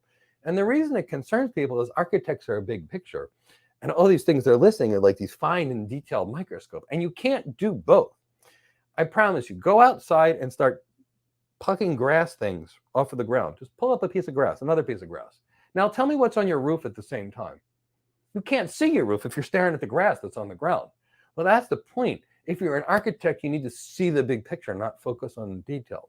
So what happened was Gartner, which is an organization that evaluates the coolest technology trends in the world. So I've been in tech forever. You want to know who's got the best firewall? Ask Gartner. Do you want to know who's got the best new product coming out? Ask Gartner. Do you want to know who's got the best software-defined networking? Ask Gartner. Best cloud? Ask Gartner. Best new tech job? Ask Gartner. That's all they do. All Gartner does, 100% of everything they do is evaluate technology, careers, and things in the tech industry. So they're darn good at it. Well, Gartner started looking at these job descriptions. Now you guys are all looking at these job descriptions and I'm getting scared. We're all looking at these job descriptions saying, hey, this is a joke, right? I mean, seriously, is this a comical joke? This is crazy. We know nobody ever in the entire world equals this. So, what do you begin? In fact, Gartner looked at it and thought it was so crazy that they decided to start asking CIOs. So they went from CIO to CIO to CIO and said, look, what's a cloud architect to you? What is it? Now, they also asked architects like us, and we architects, we get it. We're system designers. That's what we do. But, got to do a research study. So Gartner did a research study. They asked CIOs. Now, not everybody's used to organizational structure and has the business acumen. So let's talk about what a CIO is. At the top of the company, you got the CEO. CEO sets the strategy. Directly under the CEO, you've got the CIO. The CIO executes the CEO's mission through with tech, IT stuff. Who hires the VP of IT, who hires the director of IT, who hires the hiring manager. So if you want to know who's going to hire you, ask the person that writes the paychecks, which is the CIO. Well, they don't write the paychecks, but effectively they run the department, which means they write the paychecks. So what do CIOs do? Well, according to Gartner, after asking CIOs all over, they published this in CIO magazine. And what did they publish? Cloud architects do the following: lead the cultural change for cloud adoption, develop and coordinate a cloud architecture, and develop a cloud strategy and coordinate the adoption process. I'm going to say this again. This is what we do as architects. Lead the cultural change for cloud adoption, develop and coordinate a cloud architecture, and develop a cloud strategy. So ask the customer what you want, design an end state, convince the customer they need it, develop a plan, and then somebody else builds it. That's what we do. Lead the cultural change for cloud adoption, develop and coordinate the cloud architecture, and develop a strategy. Now, in CIO magazine, they were even kinder. They said, okay, CIOs, what do you want your people to do every single day of the week? And they said, okay, we want them to help find talent with the necessary skills, assess applications, software, and hardware, create a cloud broker team, establish best practices for cloud across the company, selecting cloud providers and vetting third-party services, overseeing governance and mitigating risk, working closely with the IT security people to monitor privacy and develop incident response procedures, manage budgets and estimate costs, and operate at scale. So I want to go through these one by one, and we're going to talk about, are they business or are they tech? This is exactly what I have done for the previous 25 years in my architecture roles. This is exactly what all the other architects that I know do. The only people that aren't doing this as architects are the people that are studying to be solution architects that are learning Python and SysOps and DevOps and not getting hired in the end because they don't have any architect skills. So let's go through these one by one and determine if they are business oriented or tech. Now, I tell my students the architecture career is 50% tech and 50% business. And then my students actually get the architect jobs and they're like, Mike, I thought you said there was tech here. I'm buying lunches, I'm delivering presentations, I'm asking presentations. Where's the tech? And I'm like, you will be doing architectures that will call on your tech, but let's talk about this business. Now, I want to see if you hear coding, configuring, or scripting once, or DevOps, or SysOps, and you won't. So on my right hand, we're going to call it business. On my left hand, we're going to call it tech. Leading the cultural change for cloud adoption, that is a business skill, that is a leadership skill. Developing and coordinating the architecture, that is a tech skill. Developing, coordinating the cloud architecture, we'll call that tech. Developing the strategy and coordinating the adoption process, it's more of a leadership thing. Finding talent with necessary skills is leadership. Creating a cloud broker team is leadership. Establishing best practices for the cloud is leadership. Selecting cloud providers and vetting services, that's a tech skill because you got to baseline it. Overseeing governance and mitigating risk, that's leadership. We're now up to 6 on leadership. I'm 3 on the technical side. Working with the IT security people to monitor privacy and develop incident procedures, that's leadership. Managing budgets and estimating costs, that's leadership. And operating at scale, that's leadership. Wait, we've got 9 leadership things and 3 tech things for the cloud architect. Where's the scripting? Where's the programming? Where's the database admin, the SQL? It's not there. Why is it not there? Because that is somebody else's job. We are system designers.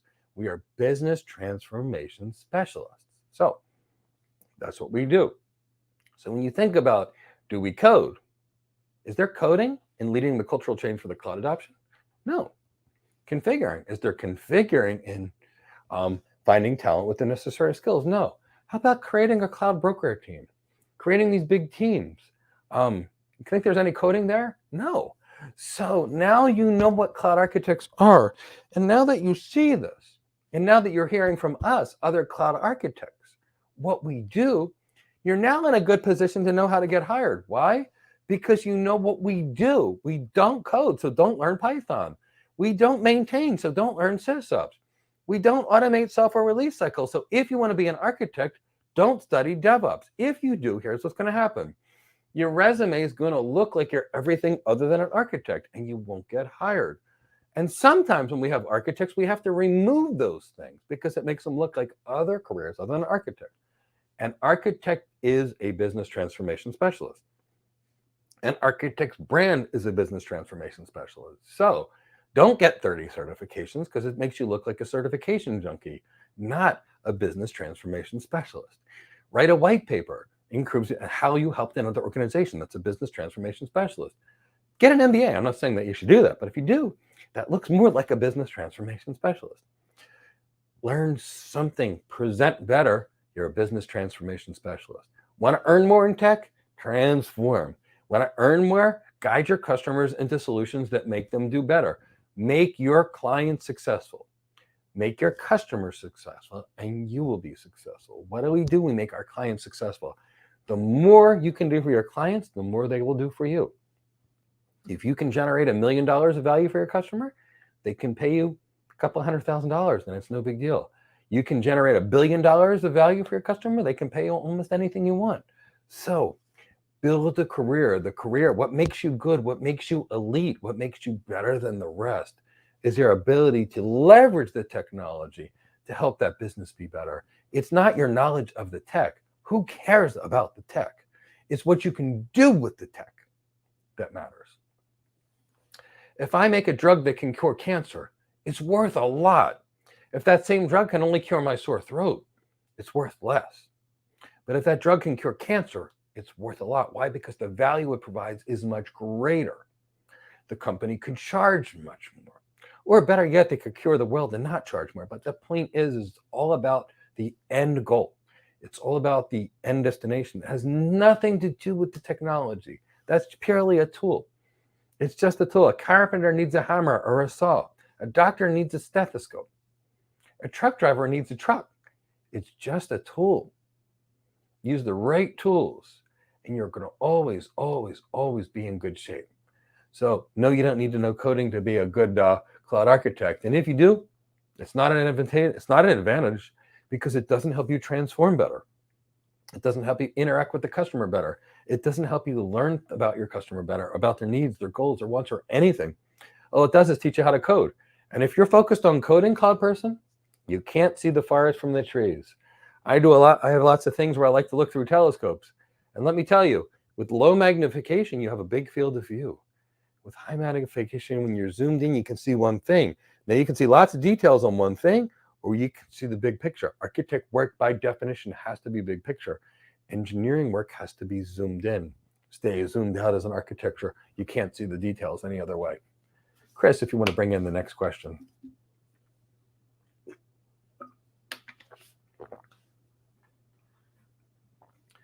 Jenny, you're more interested in becoming a developer.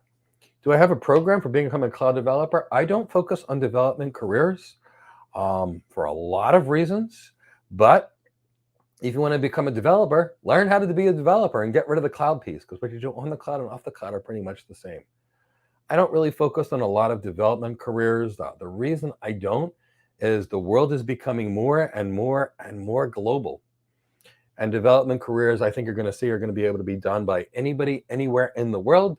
The other reason I typically don't focus on development careers is I look at supply and demand curves for everything. And here's the thing. Everybody in college that studies computers learns coding and development. Everyone.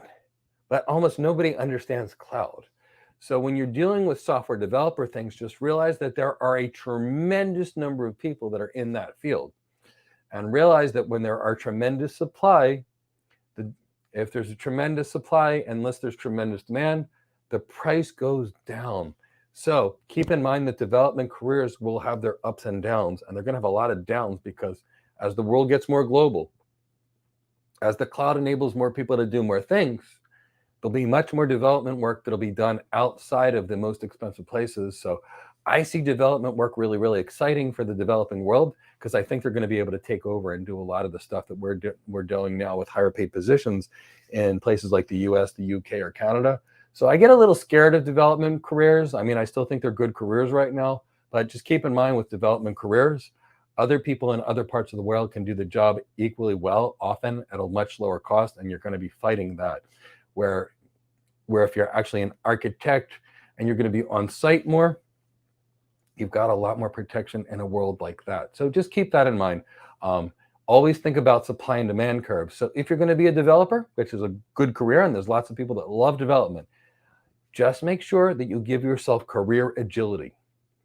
You give yourself career agility by giving yourself a little bit more communication skills, giving yourself some leadership skills. That'll generally help you have much more career agility so you can move up and around more frequently.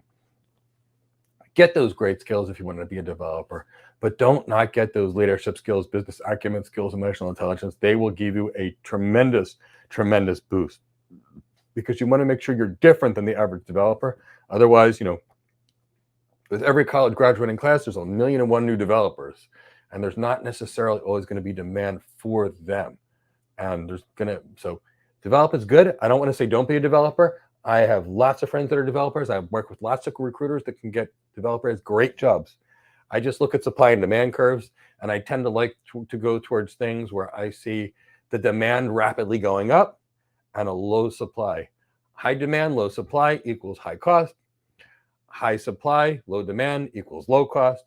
Look at the supply and demand curves that usually develop your career. Don't base your career solely on income, but I strongly encourage you to look at the supply and demand curves and make your future predictions as to whether you think development is a good place for you 5, 10, 15 years from now. Looking at the supply and demand curves only. Otherwise, it's great. Chris, if you want to bring in the next question.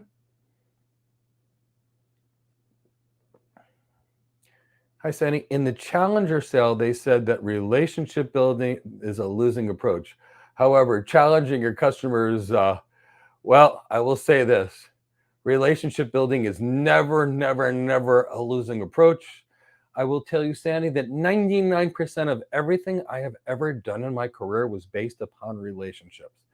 Almost every product that I've ever sold, every architecture that I have ever designed always involved relationship building. So I don't challenge my customers to build large scale solutions. I don't challenge my customers to build small scale solutions. I challenge my customers to work with me in a consultant like manner, the same way as when I was a management consultant, to give me the right information so that I can help them improve their business. And you know what? It's going to take every relationship I have to do it. So let's say, Sandy, let's say you were running a global bank. And I know you, Sandy, you're a really, really good guy, a really smart guy, and a really likable person. But let's say you're now the CEO of a bank. And now you decided that you want to offer a new trading platform that's going to be based on whatever, some algorithmic cool trading platform. Now, I'm going to need to talk to you. Now, when I speak to you, Sandy, I'm an enterprise architect. I'm going to ask you about your business, and you're the CEO, and you're going to tell me. And you're going to tell me this is your goal. And then you're going to give me a lot of reasons. And I'm going to say, Sandy, that sounds really exciting, because it does. And I'm going to say, you know, I worked with a similar bank who had done something that was very similar.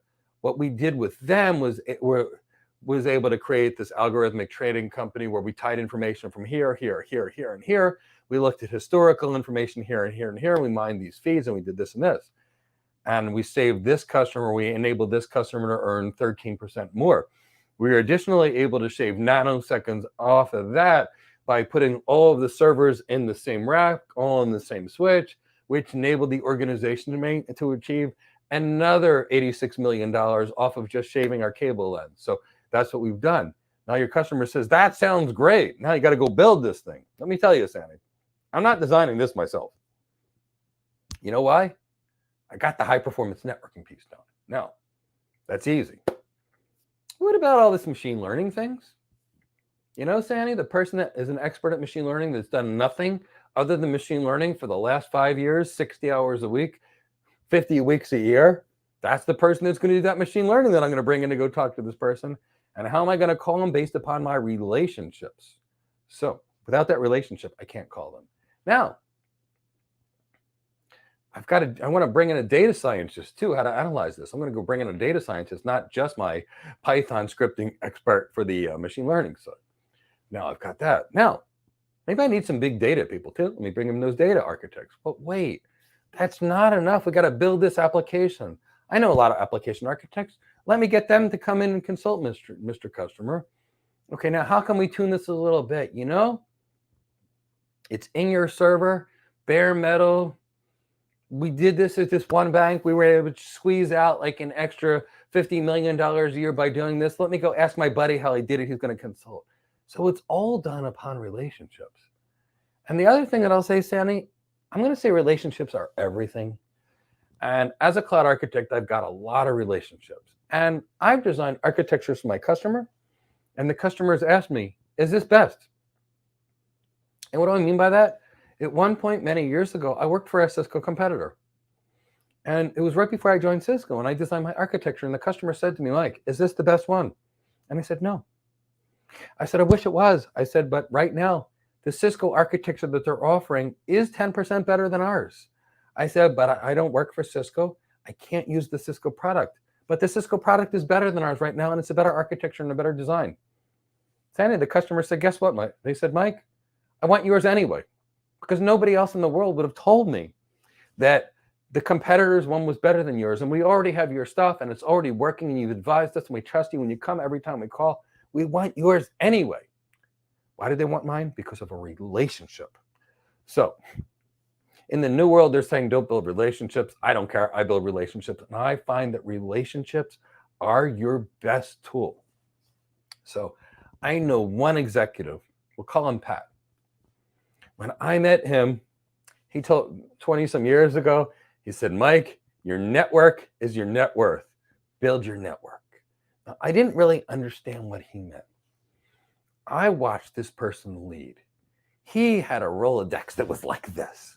I watched him call anybody for anything, anywhere, anytime. And you know what? His relationships were that good. I think this person could do anything. I literally think this person has no limitations whatsoever. He had people that he could call for anything. He was a leader of mine. What have I learned from learning from him? Your network is your net worth. When I have a design, the last big design I did, I called my network. They made it successful. I use my network constantly, constantly, constantly, constantly, and constantly some more. So I would say build your network, Sandy. I strongly, strongly, strongly recommend you do so. Right now, I know you've got 458 cloud architects in your network. Build them, and build them some more. And those 458 are students of mine spread all over the world, many of which are working right now. So that's my advice for you there, Sandy. And Sandy, you work so hard. You put in so much effort. I'm watching the homework assignments you're turning in at any kind of hour, and I'm really excited that you're one of my students. And I love to see that kind of effort, that questions, that attitude, that reading, that thirst for knowledge. Wow, Sandy, keep it up. Chris, if you want to bring in the next question. Oh, fantastic. I look forward to it too, Sandy. Cloud Learner, just wanted to say your stuff is great and it's unlike anything out there. What inspired you to do this the way you do? Cloud Learner, I'm going to be honest with this, which is something that I probably shouldn't do on YouTube, but I'm going to do it anyway. What happened was I've been in tech forever, and I was involved in a really debilitating accident, Cloud Learner, that left me completely disabled and in physical therapies, literally speaking, I'm not joking, 6 to 8 hours a day, every day, 4 years. In fact, the stupid eye twitch that I have is leftover remnants from a bad accident that I have. And I couldn't walk. And I used to think every day, if I could ever walk again, if I could ever sit into a chair again, how could I share my knowledge of technology to make the world a better place? And I thought about this every day. I meditated every day. In my mind, every doctor that said, Mike, you will never walk again. Every doctor that said, Mike, would you like a morphine pump? Which I said no to pain meds. Every doctor that said it's all downhill from here, I said, I don't believe you. I'm going to fight, fight, fight, fight, fight. And what inspired me was that if I could ever walk again, if I could ever sit in a chair again, I was going to do more of what I do, which was coaching and mentoring people. Now, I got to tell you, Cloud Learner, I was having fun with my $400 an hour career coaching. It was great. I worked 10 hours a week. It paid me well, and I didn't even have to think about it. It was just super simple. And 10, 12 lessons with a customer, they'd have a new career. And somebody spend $4,000 or $5,000 with me, they get $150,000, $200,000 job. It was a great value for them, and it was a great value for me. And I loved it. And I've been doing this forever. Now, Cloud Learner, something big happened. I had been setting up a lot of blockchain facilities, and I used a lot of my students to build them. And I was called by a friend, and my friend said, Mike, could you train my kid? He said, your 3 interns, your students. He said, put together a system with 2,000 servers that were running ASICs mining cryptocurrencies and another 600 GPUs that were hanging attached to customized Linux servers that we made. And we turned this all into 3 days, racked them, stacked them, built the network firewalls, intrusion detection systems, you name it, we did it. And the people are like, I want my kid that graduates college to be like one of your people, Mike. Your people are like unhuman. They're like robots that come in and they know everything and do everything and they speak like executives. Teach my kid that. So when he graduates college, he can get a job like one of your people at the kind of salaries your people do. And I said to my friend, Nick, you got it. I said, I will train your son. I said, you've been my friend, I'm your friend, and I will give him a great career. I said, and I will do it all as a volunteer because I don't have a lot of time right now, but we're friends. I said, so I will spend 2 hours with him every Friday. I don't have a lot of time. And if he needs it, I'll spend up to 4. I then said, I'm going to buy him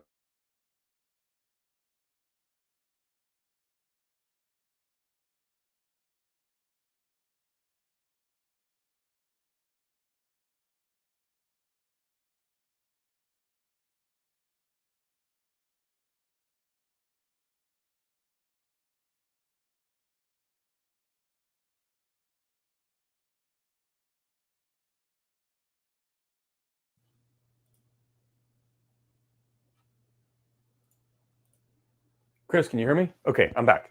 So now that I'm back on the screen, let me tell you exactly what happened. So here's what happens. I now saw, what do you call it? I'm going to, okay. So anyway, I think my stuff is back. So now here's what ultimately happened. I've now got this young man. I bought him the 3 top-selling certification courses, all the 3 best ones. Now this fine young man calls me back after 3 days and says, Mike, I've set up an S3 bucket and I've configured an EC2 instance. And I said, great, Nathan. I said, and he said, but I got to ask you a question, Mike. And I said, sure. He said, what's an S3 bucket and what's an EC2 instance? He said, I've configured them, but I don't know what they are. I said, Nathan, what do you mean you don't know what they are?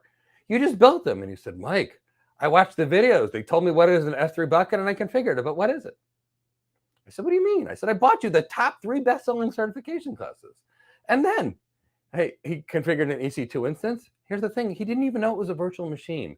Now, this is a 4.0 student in his 3rd year studying computer science or computer engineering at school. He's now passed or taking an AWS Certified Solution Architect Associate course. And he's configured these things, but he doesn't know what it is. So then I said to him, I said, Nathan, here's the thing. Let me see if you're lazy or if these courses are bad. So, Cloud Learner, here's what I did. I watched those 3 courses. Would you know, after watching 3 courses that were all by the top-selling certification providers, I knew how to set up an S3 bucket, but I wouldn't even have known what they were or what any of these cloud services were. So then, Cloud Learner, I said, it can't be that bad. This kind of garbage training can't be that bad. Nobody would produce something this bad. I couldn't believe it. So I said, let me interview people. And you know what I did is I interviewed 1,000 AWS certified people, 1,000 of them. And you know what? Everybody knew the name of the service and they all knew how to configure it, but nobody knew what it was. Nobody even knew that an EC2 instance was a virtual machine. Nobody knew anything about object storage, how it worked, why an organization would use it. No one had any contact of any of it. They couldn't design it because they didn't even know what it was. So I was so horrified, Cloud Learner. It offended me so badly that I said to my friend Nathan, I said, here's what we're going to do. I said, I've got the solution. I said, you and me, we're going to write a book on passing the AWS Certified Solution Architect Professional. And he said, a book? I said, yep, we're going to write it. I said, then Nathan, here's what we're going to do. We're going to take that same book, which we're going to sell for like $10 or something cheap so that anybody can afford it. And we're then going to strip out like 15 pages, and then we're going to call it a Certified Solution Architect Associate. It's going to be the same book minus 15 pages. He says, free? I said, yeah, we're going to give it away for free. Well, within 24 hours, 25,000 people downloaded that book. Every day, somebody tells me that that book helped them get hired or certified, and I get that every day. That's why my group is making a new version of that book where we added an additional 250 pages to help the cloud engineers too. So now you know that. So why did we do it? We saw the certification training out there and we knew it was so bad. I mean, so bad and so totally unrelated to what people did. We knew that you could buy these courses and a year later you would still be unhired. And we know, because we do ROI modeling, that the average cloud architect earns $600 a day. And a good one easily earns double that. But an average cloud architect earns $600 a day. And we felt so bad that people were going to take these horrible, horrible training programs, spend 6 months of their life at an average loss of $600 per day, which is $72,000 after 6 months, and not get hired. And I said, I can't do this. I can't watch it. It was too painful for me to see. So that's why we made our free ebook. And then we made our Certified Solution Architect Associate course, which we then gave away for free. And now we do the free AWS Advanced Networking course, which again is on our YouTube channel, which we did for free. So on our channel, you have free Certified Solution Architect Associate training and free Advanced Networking training. Next month, we're going to do a free CCNA thing. Why are we doing it? To help you guys get cloud hired, because we know that all those AWS certification course materials will help you get certified, but you won't be hireable when you're done. Why won't you be hireable when you're done? Because they teach you the name of a service and how to configure it. What do we cloud architects do? We design. We don't configure anything. And I want you all getting hired. I have had the most amazing 25-year career in the world. That's why I put together a $25,000 architect program and charge less than a day's pay to do it, because I don't care about the money. I want you all getting cloud hired. So that's why I created our Cloud Architect Career Development Program. That's why I created a program that anybody else would charge $25,000 for, and we charge less than $1,000. For the one reason, I want you all getting hired. I have to fix and repair all of the damage that was caused by all those certification courses that taught everybody the name of the service and how to configure it, but not how to be an architect. So I have no choice, cloud learner. I take it upon me. I feel it's my responsibility to get you guys all cloud hired. Somebody helped me transition from medicine to tech. And once I did, the tech journey was the best thing of my life. I know I say it a lot, but I worked in medicine. I've never worked a day of my life in tech. People actually paid me to learn and play with tech. I got paid to go travel someplace, to take someone to dinner and drinks at a Morton's, to get a nice steak and a nice scotch and some nice broccoli and some nice potatoes. They paid me to do it, and paid me to entertain clients. And they paid me for this. I can't believe it. I can't believe people have paid me my whole life to just play with tech and talk about tech. It's like the dream. And I want you to have the dream. So now you know why I do what I do.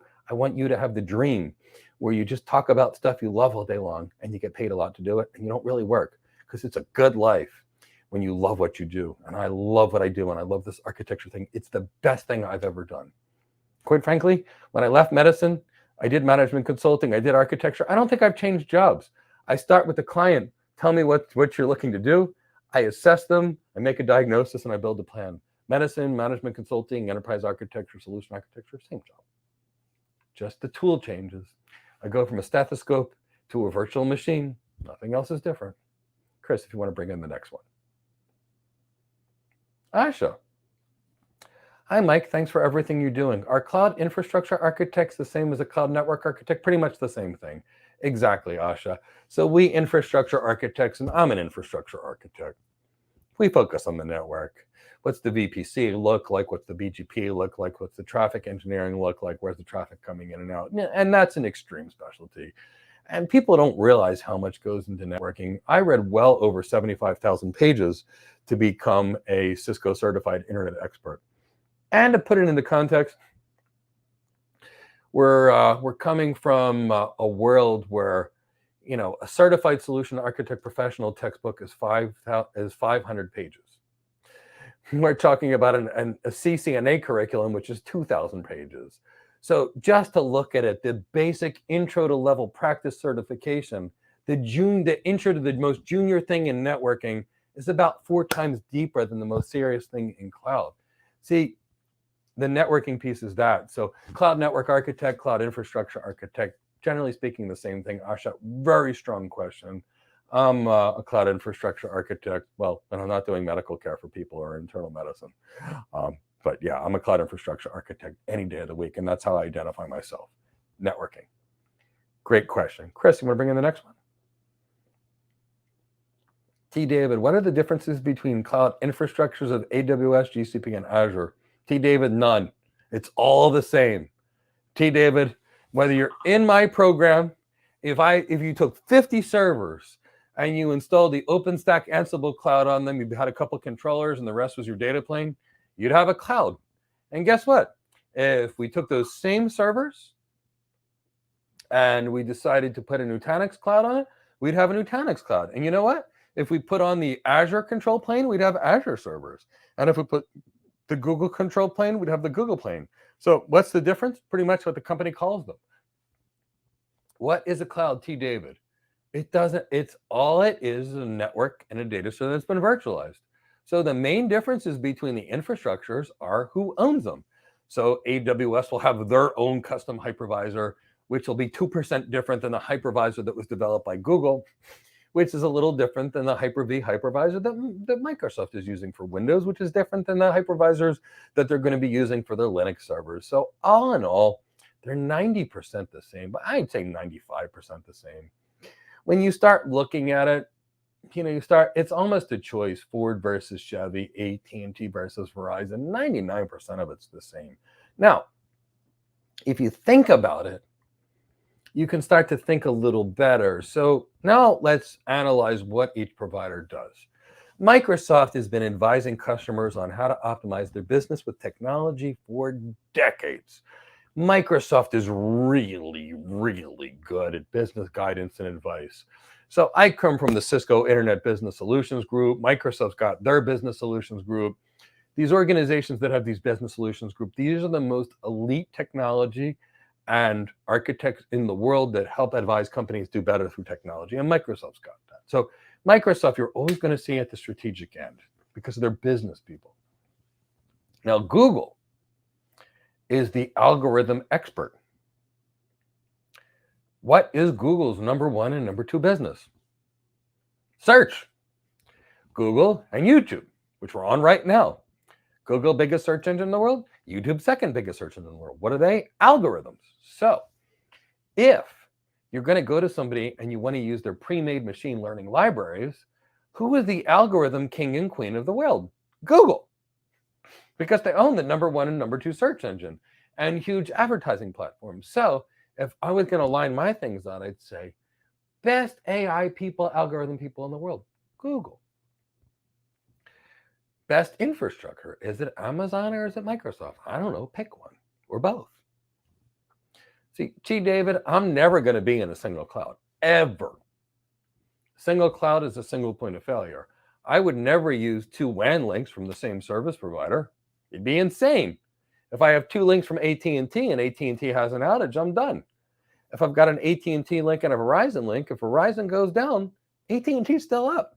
So definitely better. So for me, I'm going to have a data center and a cloud, or I'm going to have Azure connected to AWS, but I probably would stick my AI capacity on Google because they're there. Or maybe I stick half on Google and half on Azure, what have you. The infrastructures themselves are probably 98 to 99% identical. The variations of certain libraries, that's different. So think of Google being, really, really high end on the software side, because that's their biggest business is software. Think of AWS as really great on the infrastructure side. And they've got good software too, but that's kind of the way I look at it. But all in all, they're pretty much the same. A cloud is nothing more than a network and a data center that's been virtualized. So wherever it is, doesn't matter. But great question, T. David. Chris, if you want to bring in the next one. It looks like Dragonfly, you come from medicine too. My background's internal medicine. I've met lots of people from internal medicine and tech, cardiology, dentistry, you name it, I've seen it, and they become very, very, very functional. And you know why Dragonfly medicine to tech is so good? It's the same job. When you start out as, what brings you in today? My sore throat hurts. Okay. What do? We look in their sore throat. We see that it's erythematous or red, and then we say, we swab it, beta hemolytic strep group B, prescribe amoxicillin, 500 milligrams 4 times a day. We send them home. Mr. Customer, could you tell me about your business? Yes. We've got a website and it's generating all of our sales and it's growing so fast we can't keep up with it. Okay. That's my subjective. Can't keep up with the growth. Objective. So instead of, culturing the throat, looking in the throat, baseline the current systems. Not listening to the heart and lungs, but you know what? I'm looking into the servers and workstations. Same thing. Ding, ding, ding. What brings you in today? Mr. Customer, what are you trying to achieve? Instead of looking at your throat, listening to your heart and lungs, look at your systems. Now comes the assessment. Pharyngitis versus we can improve the business by increasing the performance of the website. Plan. Amoxicillin, 500 milligrams QID. Plan. Migrate the web servers to the cloud, place them behind a network load balancer and an auto scaling group. Take your application servers, place them behind a load balancer and an auto scaling group. Set up a database with 4 read replicas to offload reload, a queuing system to make sure that we don't write to the database too fast.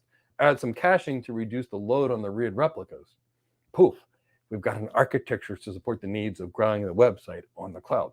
Granted, we'll need our internet gateways, we'll need our DNS, but that's easy. That's just the tech. It's the same thing we did in medicine. Subjective, what do you want to do? Objective, what do we find? Assessment, what's our hypothesis? Plan, what's our architecture? Medicine, architecture, management consulting, which I've done, it's the same job.